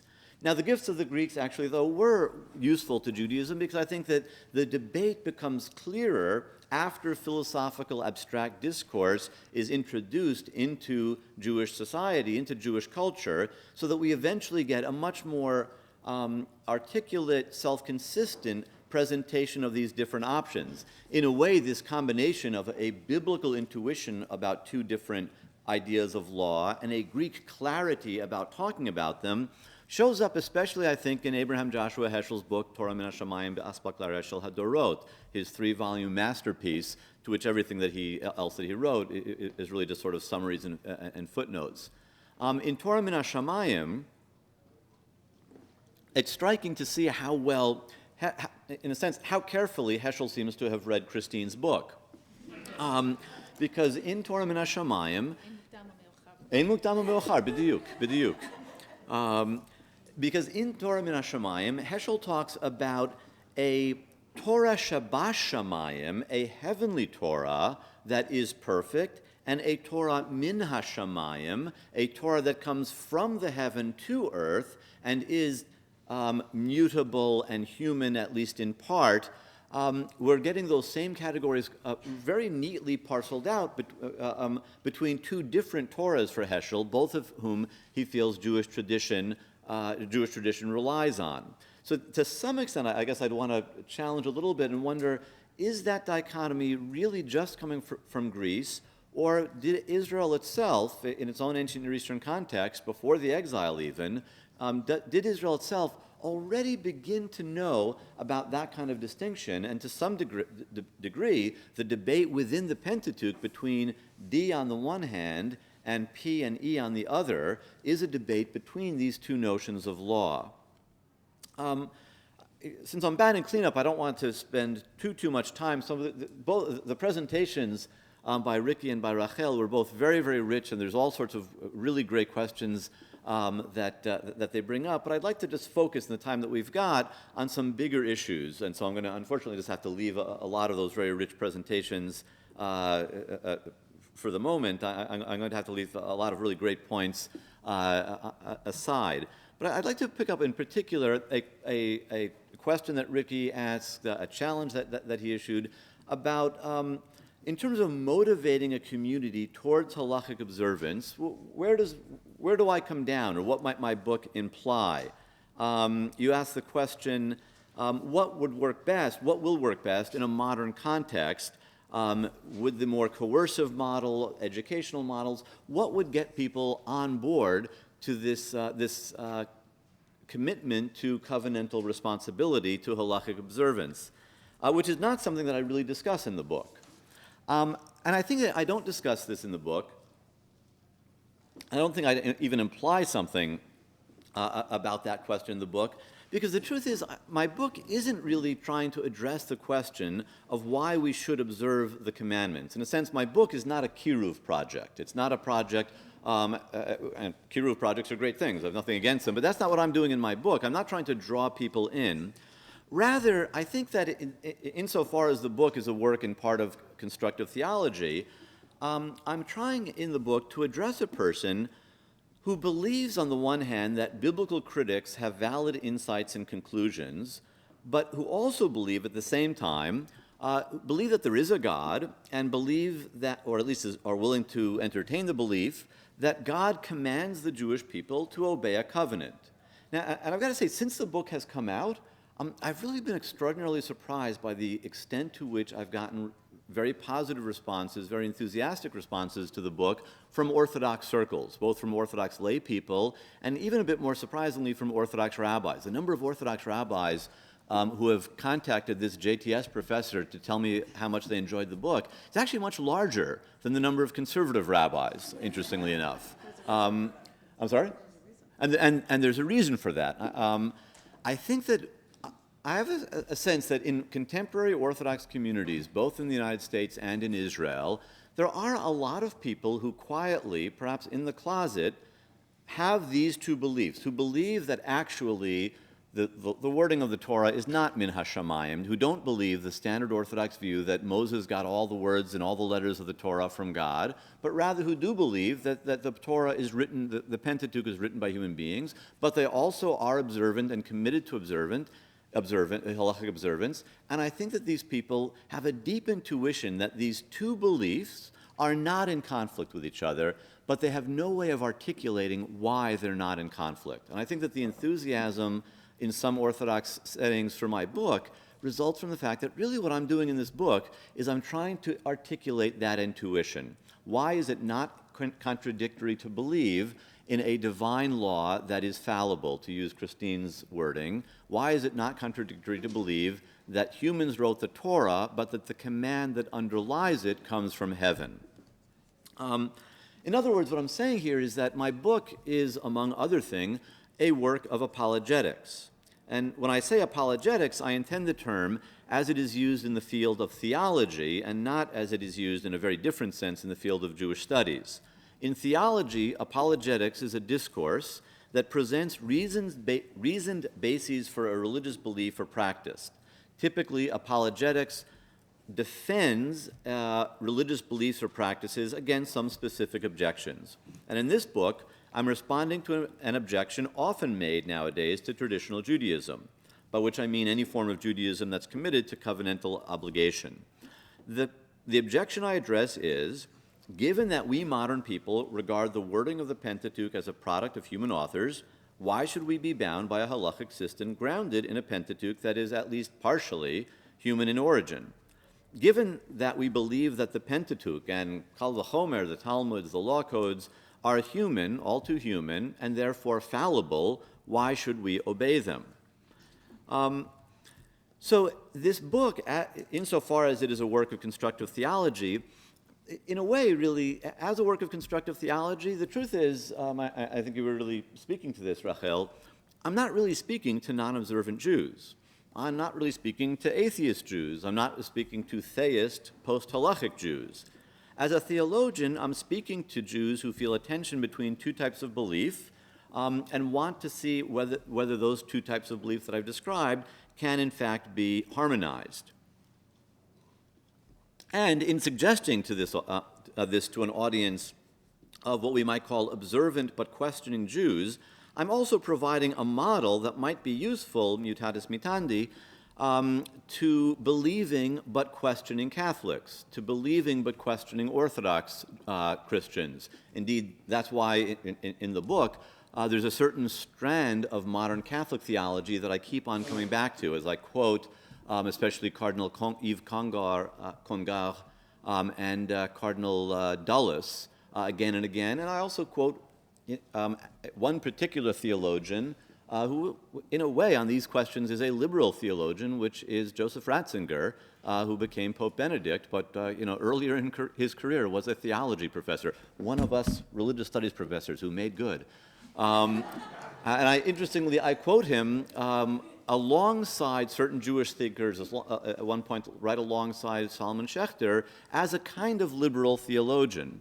I think that the book might also be useful, similarly, to believing but questioning Protestants, perhaps more evangelical Protestants who are sort of on the edge, but perhaps also even to mainline Protestants.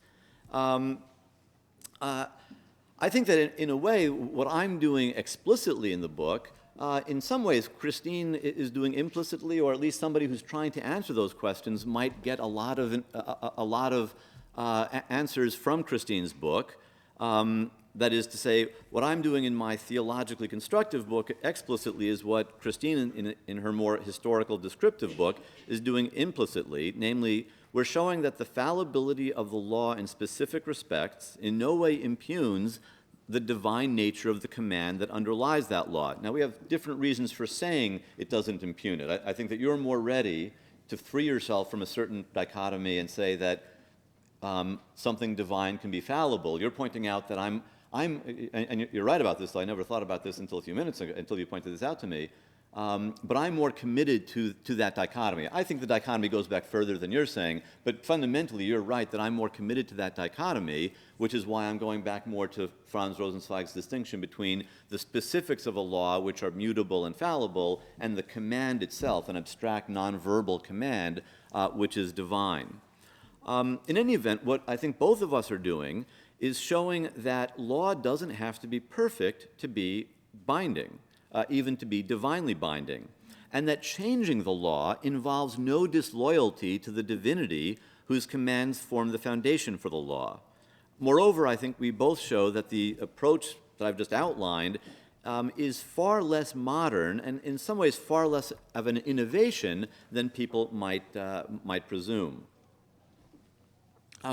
And I think it's for that reason on the mutability of law, also that Richard's work comes in as being so relevant here, and that it made sense. It made sense for Richard to be here today.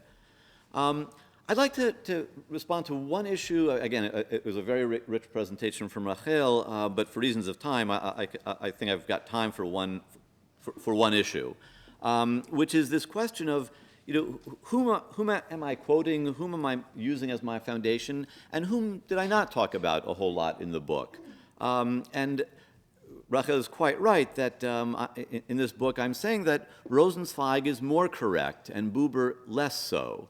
That certainly is the case. You also wonder, am I saying that Heschel is more correct, that he works more in the model that I'm presenting, but Borowitz less so? And here I'm not so sure. Certainly Buber, yes, I'm saying about Buber, I'm quite explicit about this in the book, why I don't discuss Buber, that Buber's antinomianism puts him outside of traditional Jewish thought. It seems to me that Buber's religion is a certain kind of non-Christological Paulinism. It's not really a Judaism.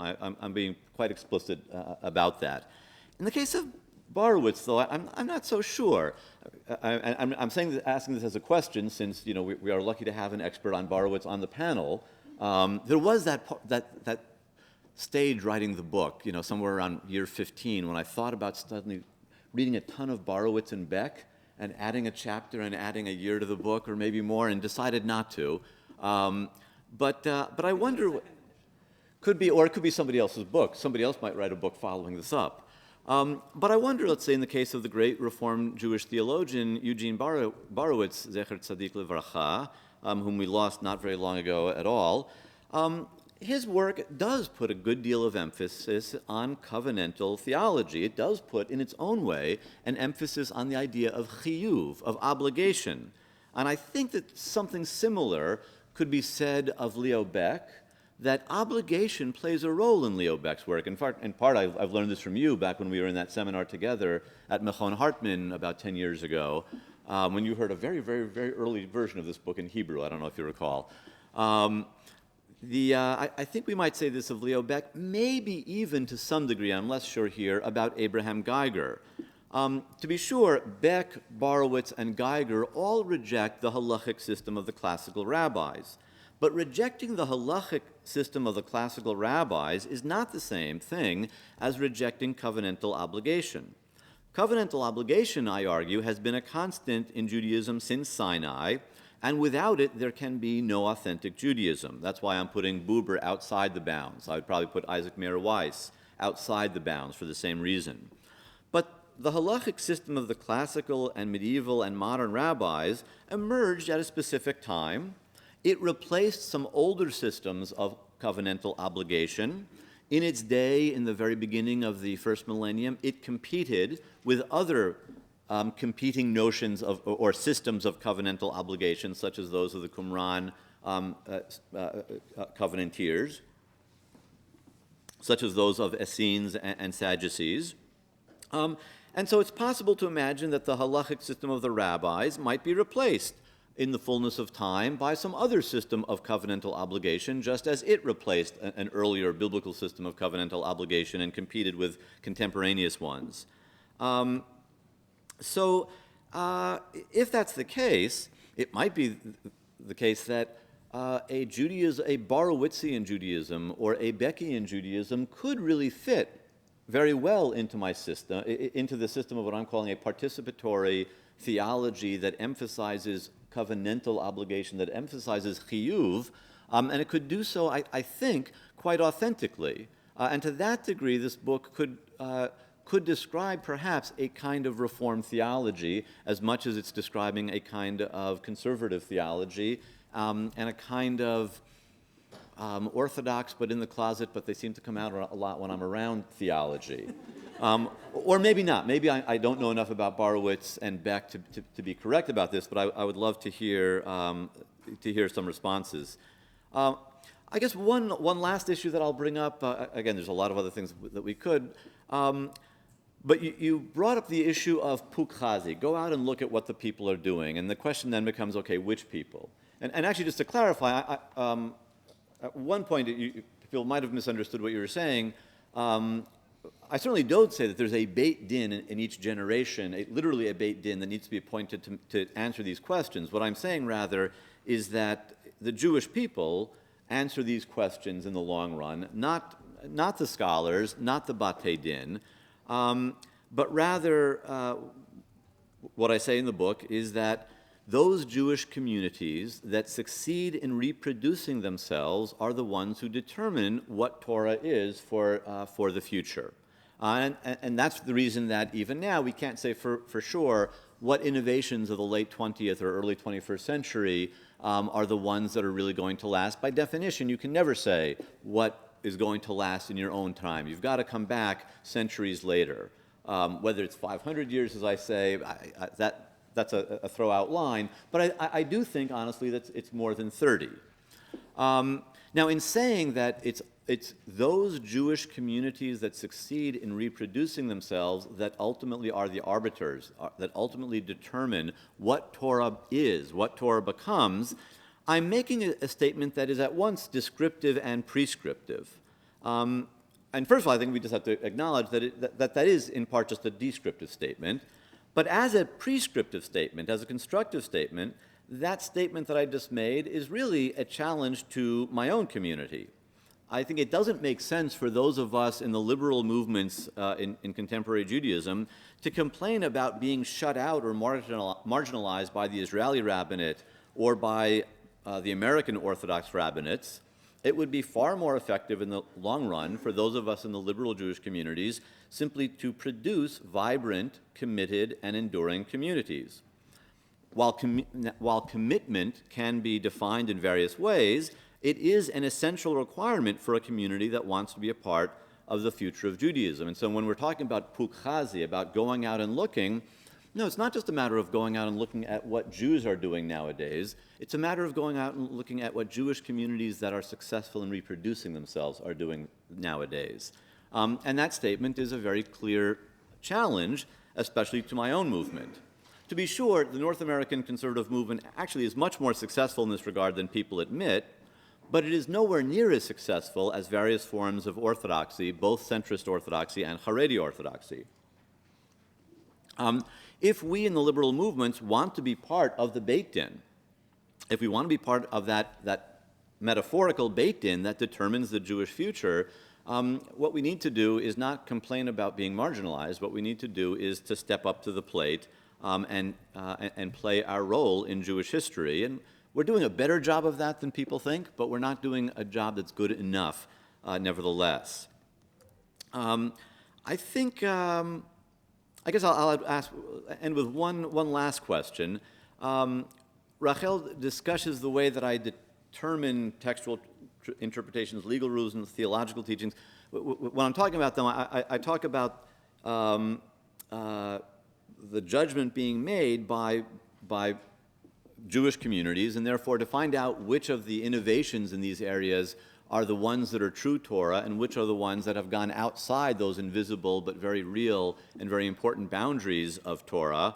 My answer is just come back in 500 years and take a look. What are religious Jews doing in 500 years? What are they studying? What shapes who they are? That is Torah. Which contributions of 21st century Judaism have they discarded? Which ones have they never even heard of? That is not Torah. Now, Rachel, you go on to ask, is that really Sommer's conclusion? That was the phrasing, at least in an earlier draft, but you said something similar in your presentation today. And I have to admit, I'm a bit bemused by the question. That statement that I just read, it occurs in the book's conclusion. In fact, literally in the last pages of the book. And so, yes, that is my conclusion. It's what I concluded. It's the way I concluded the book. So I guess I'll be Jewish and end by answering your question with a question. Why would that idea that you just got to come back in a half a millennium and look around, why would that not be my conclusion? So I will end on that moment of eparia, and toda rabah. Thank you. We'll take some questions from the crowd. We'll take a few at a time and then pass around the microphone so that each presenter has a chance to respond, and we won't be able to get in that many, unfortunately. All right, Yishai.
Okay, next question. Scott. So my question is about the position of Professor Hazoni, who is sort of riffing off of this Deuteronomistic idea that all the nations will see your law and will know that it's perfect, and is making the claim that essentially Torah is meant to be universal, natural law, not just for the Jews, but for all the nations. And in Professor Hayes' schematic is, in this way, sort of a successor to Philo. And this is primarily for Professor Sommer. Is this a tenable position for a modern Jew to hold? And if not, why? Okay, maybe a couple more. Sarah, did you have a hand? Yeah. This starts out as a question for Professor Hayes, but I'd love to hear from any and all of you. What is it about the kind of classical rabbinic version of divine law that doesn't stick, or that it sort of has just dropped out? Because I think we have lots of theories of Jewish particularity, of Jewish hermeneutic, or certain kinds of flexibility within Jewish reading that are sort of prominently part of Jewish intellectual culture, but it seems like this version of divine law has actually kind of dropped out of the history of Jewish thought going forward from the rabbis. Maybe one more. Yes? Yeah, I'd like to just preface this with a little story. It's very short. When I was in Ramah many moons ago, on a Saturday afternoon, Shabbat afternoon, you'd have discussions. One discussion for one day on Shabbat was, is there a God or not? And it went on for an hour and a half, until someone ended it by saying, we have to stop because it's time for mincha. Okay? So it raises the question of this issue of covenantal obligation. In other words, what makes a Jew? In other words, what are the obligations, as much as we interpret it, that defines Jewishness? And I thought Dr. Sinai was approaching that, but when you raise the issue that let's wait for 500 years or 600 years to see what survives, and that will, quote, be Jewish, is that what we really mean by being Jewish? In other words, everything can evolve into anything. But at what point do we say it's Jewish? And at another point we say it's very interesting, but it's not necessarily Jewish. Okay, thank you for all the questioners. We're going to move now from my left to my right, in only the most physical sense of those terms, with Professor Sommer. Where should we go? Up here? One at or- a time, respond to any or all of the questions. No, I think we're good. We're good. We're good? Okay. So, Scott, you asked the question, is this tenable? Scott, right? You ask, is this tenable? And I'm not positive, what's the it? Hazoni's point of view, or the idea, or Deuteronomy's view that the law ultimately should be universal? Either one. Okay, so I don't think that Deuteronomy thinks the law should be universal in that sense. The law remains particular, but it is very wise and rational, and anyone observing it, according to Deuteronomy 4, will admire it. That's not the same thing as saying that it's universal and it should ultimately apply to all peoples. I don't think that Deuteronomy is really even thinking about that question. So I guess I disagree with Hazoni on this, as on so many issues. But yeah, Deuteronomy just doesn't say that. The closest you would get to something like that, I think, in the Bible would be Isaiah chapter 19. Isaiah does have an idea of universality of covenants between God and the nations, but those covenants are probably all going to be distinct from each other.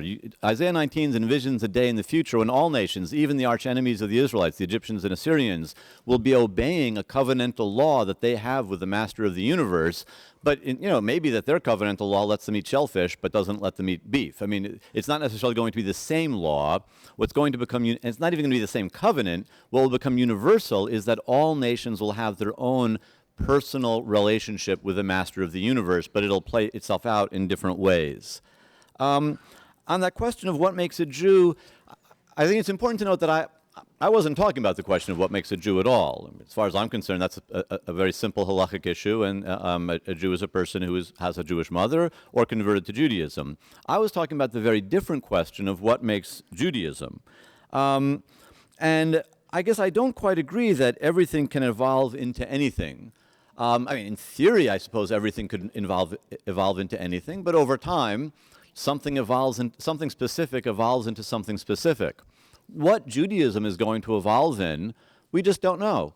And I don't think that that should really be a problem for us. That is to say, we have no way of knowing whether the changes or the lack of changes that we're introducing or not introducing into Judaism today are really the right ones. And given that none of us is a prophet, and since the time of Haggai, Zechariah, and Malachi, there have been no prophets, we don't need to really spend time worrying about that issue. I think that what different Jewish communities should all do is play out their vision of Judaism with integrity and honesty, and some of us will be doing that, and it will turn out, with the hindsight of history, that we were wrong, but at least we played it out with integrity and honesty. And others will turn out to be right, and playing out our version of Judaism with integrity and honesty is all that can be asked of us. Playing out the correct version that's going to evolve in 500 years, that cannot plausibly be asked of us. It's our responsibility.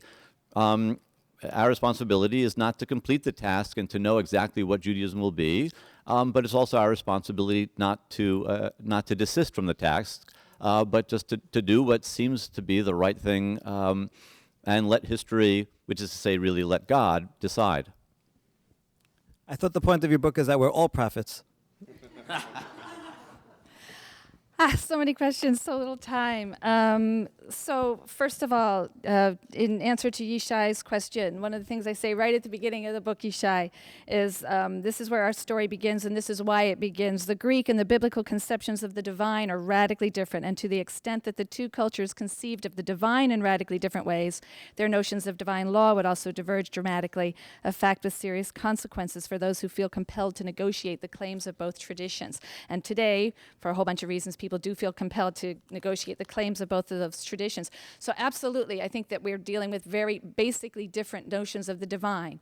And so I do spend time talking about that. And the reason that the rabbis have their notion of divine law is because they conceive of God not as some impersonal, rational principle, right? Some prime mover, some first cause, some Aristotelian notion, or even a Platonic emanationist form, but they perceive of God as the master of history, a God who's known not through nature, but a God who's known through history, his interactions with human beings.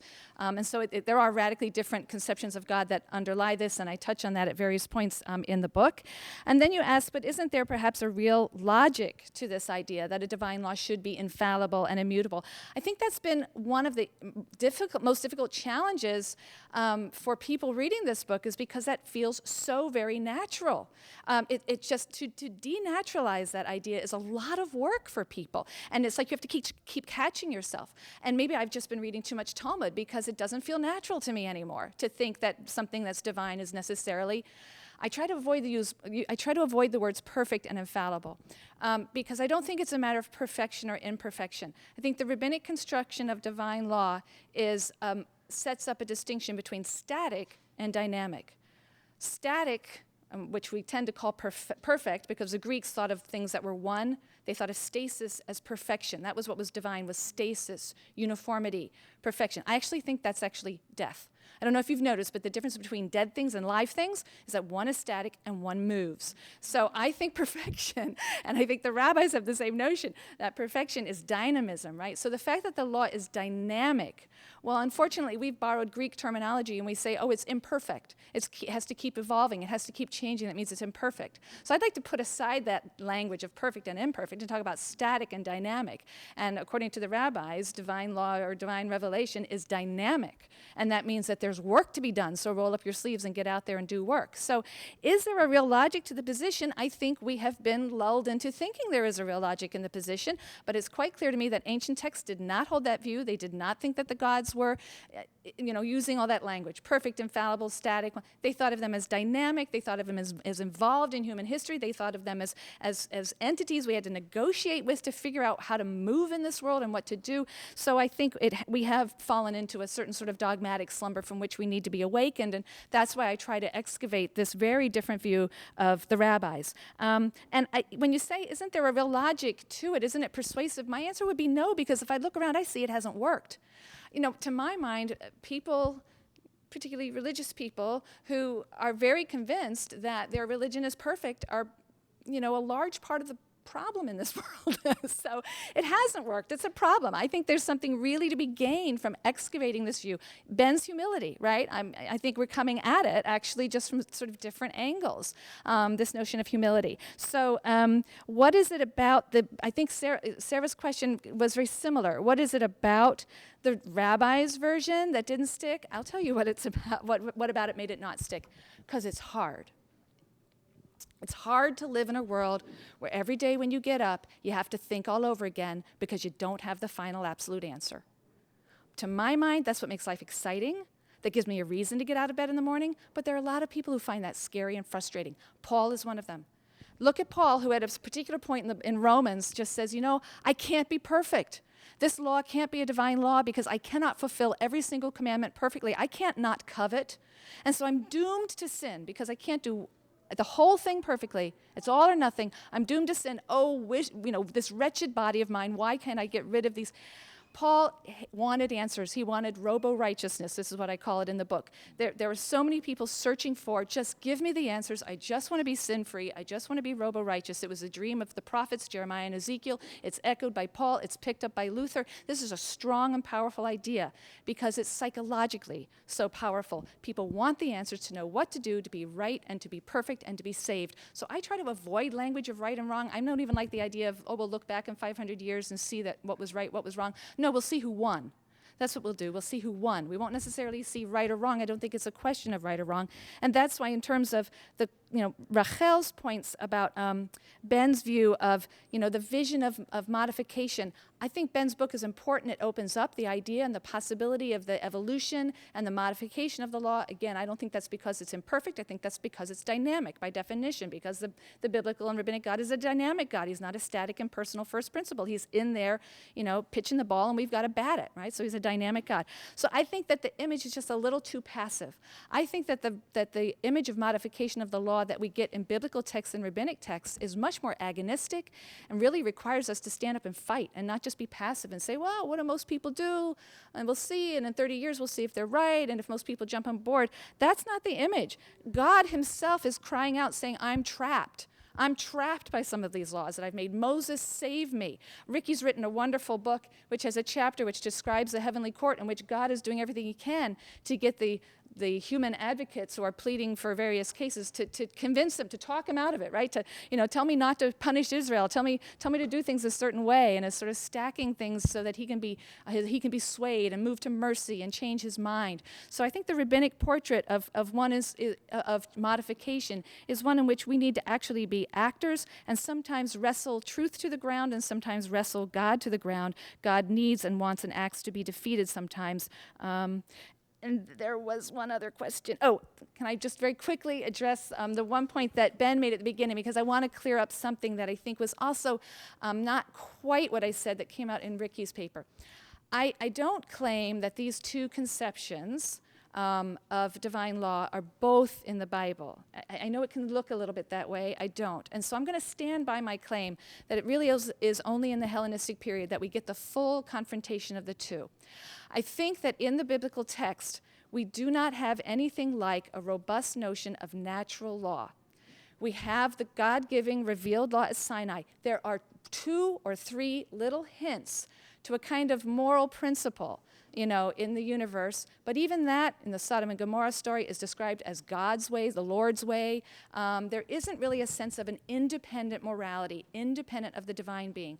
All of morality is subsumed, for the most part, under the divine will. So even those passages, and you're absolutely right to point them out, in Deuteronomy and other places which describe the law as being reasonable, it's still talking about the written laws and commandments given by by God to Moses at that moment, not the law embedded in the universe. So I think this is where we actually overlap quite a bit. In the chapter where I talk about the biblical materials, I do lay out these different voices that you unpack so beautifully in your book. There are these different views of revelation, one that's more engaging humans, one that's more stenographic God, just laying it out. I try to pick up also on those different voices, but what I see them as resources for later readers who would come along and use them to describe the Torah of Moses as either will-based or reason-based. They are not actually a Greco-Roman natural law principle. And once you have the redacted biblical text, the dominant view is for all of the language that describes the Torah as rational or why, making us wise, it's still a set of written rules and commandments given by a divine being at Sinai. And once you get that as the crystallized position, then in the 3rd century, it's going to run headlong into this idea that divine law is never a set of written rules and regulations. So I don't see it as something that's internal to the Bible. You're right, there's multivocality in the Bible, but it's multivocality about the Torah given at Sinai, whether it's rational, whether it's just will-based, etc. But it's not a second view of divine law. I hope that's a little bit clearer, and I talked too long, sorry. I never want to be the one who stands between a group of Jews and Kiddush.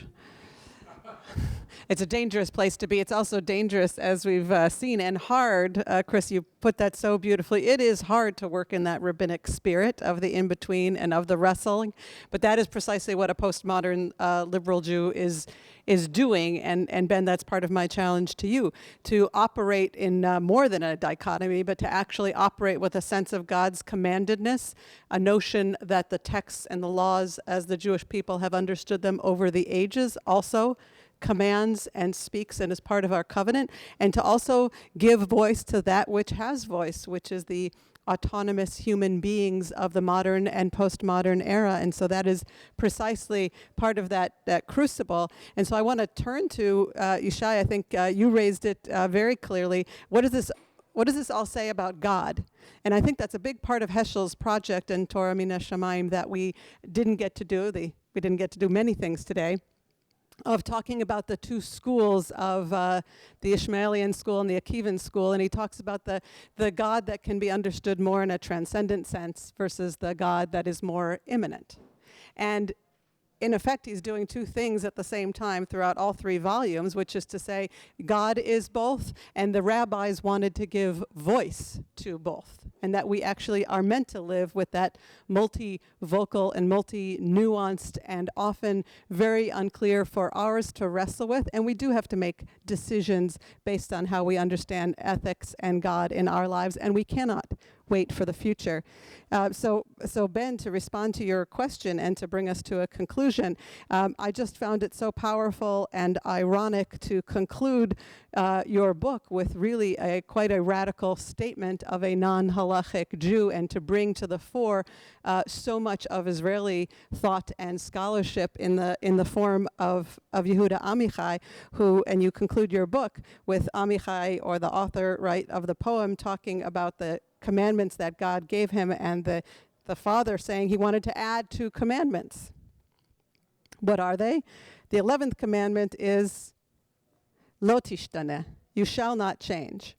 And the 12th commandment is tishtaneh, you shall surely change. So I look forward to changing together. Please join me in thanking our speakers. Wonderful panel. And everyone is welcome to the bagel brunch in the gallery.